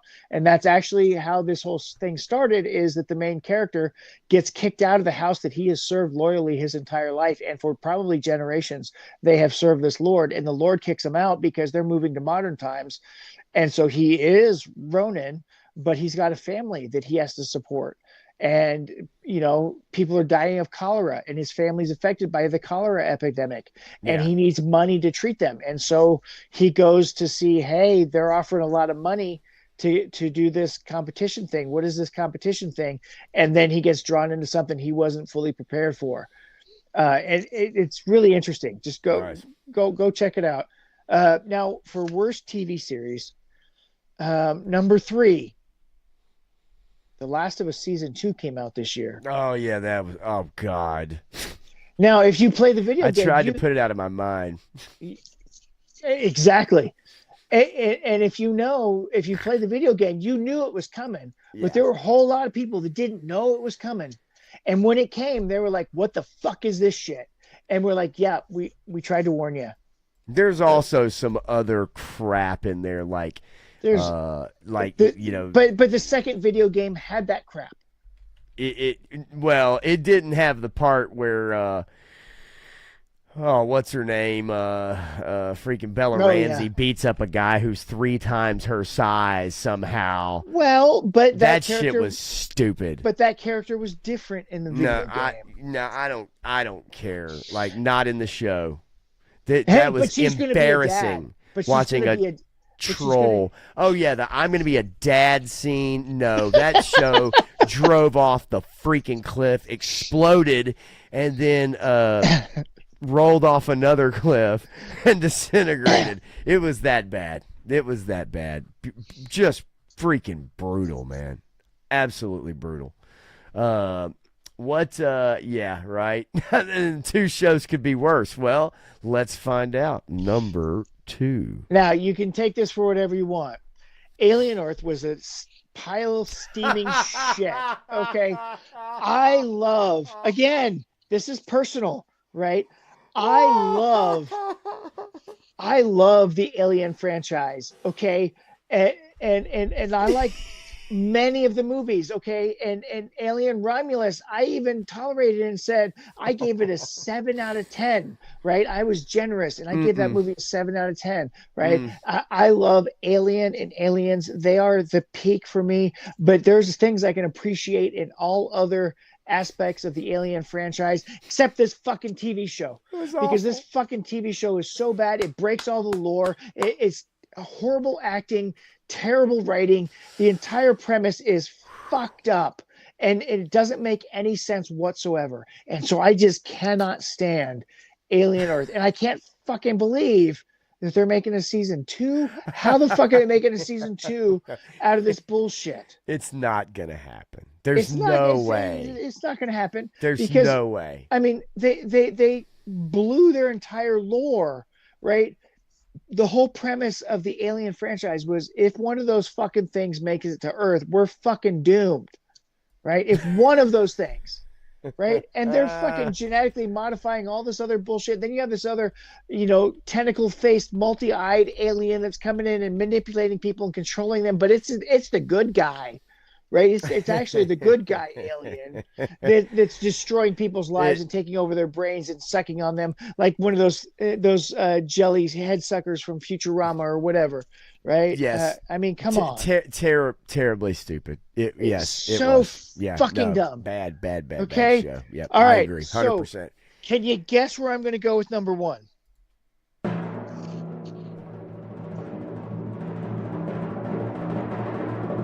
Number 1. Ironheart. Dude, I couldn't have come up with a better 3 myself.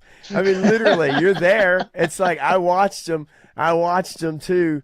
Last of Us 2, I didn't have to watch all of it. I watched majority, definitely scrubbed my way through it. But you're right on the money here. You're right on the money.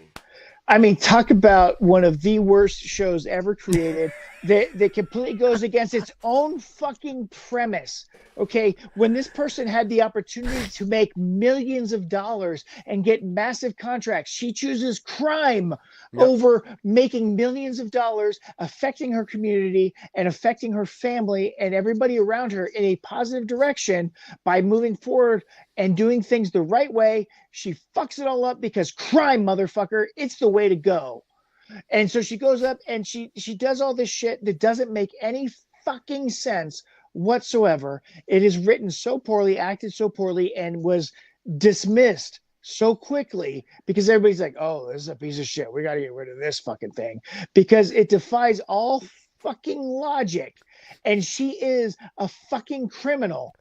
from episode 1. Yeah, but you to remember the end of the series. she's a good guy though. She's not a fucking good guy. She's a fucking criminal. But She commits fraud. She commits she crime. steals a suit from what, MIT, or the Tony Stark Institute. She gets all these money and grants and all this stuff, and when they tell her that she's just not cutting it right, she steals the Iron Man suit because she made it. Well, she didn't make it on her own dime. Tony Stark made this in a cave. She made the suit with the school's money and grants. It's not her property. She steals it, then uses it to commit crimes with her whatever you want to call crime family. And then she turns her back on them. Then she steals the cape, right? She steals the Hood's hood. Makes a deal with Mephisto. The race swap on the hood. I mean, come on. The race swap on the hood is a little too on the nose. Maybe. I mean, that should have pissed some people off. What were they trying to tell us with this show? They gave you all the wrong, I mean, this show tells me that black people commit crime. It literally gives you all the wrong things that you're supposed to like about this character. Right. It gives you everything to not like about this character, and then tries to tell you how cool she is. Brutal. I can't agree with you more. And Alien Earth, right there. We went over it. We talked about it. We talked about Ironheart. That's some bad stuff, man. Yeah. Very, very, very good. That's a good way to finish it up with those. I can't argue with that. Just bad news.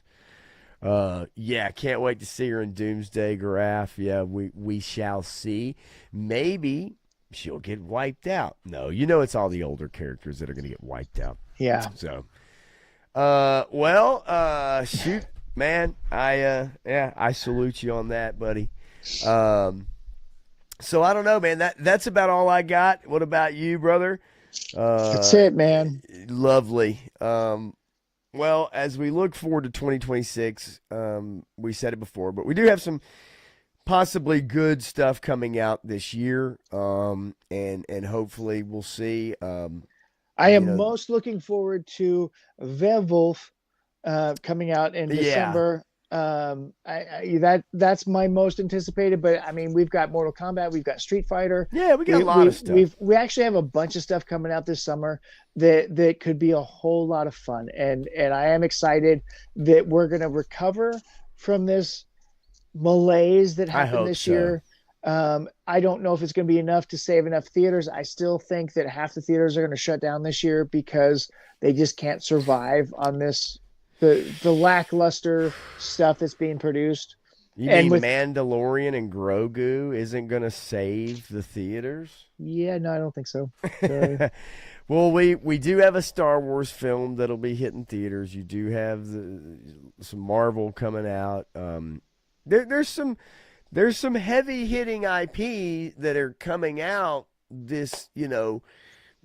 We'll see what it does. But yeah, we will definitely be there to talk about them. That's for sure. Absolutely. And we will get Daredevil Born Again. We'll get the Punisher, limited or special show that comes out. We're going to get, Spider-Man. And yeah, so there's a lot to talk about this year. As opposed to 2025, let's leave it in the past. Yes. And look forward to this year for what we've got to talk about. So, yeah, man, that's about it. I know tomorrow I will be on with 3-Star Draw on Sevens Wild tomorrow on his channel.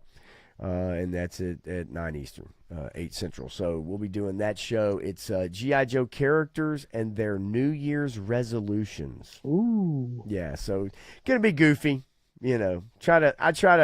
I like to have it very light for that show and just make it fun and goofy, and I think it's a lot more fun that way. And so that's that should be pretty funny. So if you guys feel like joining us tomorrow night, that's what we'll be doing tomorrow on Sevens Wild.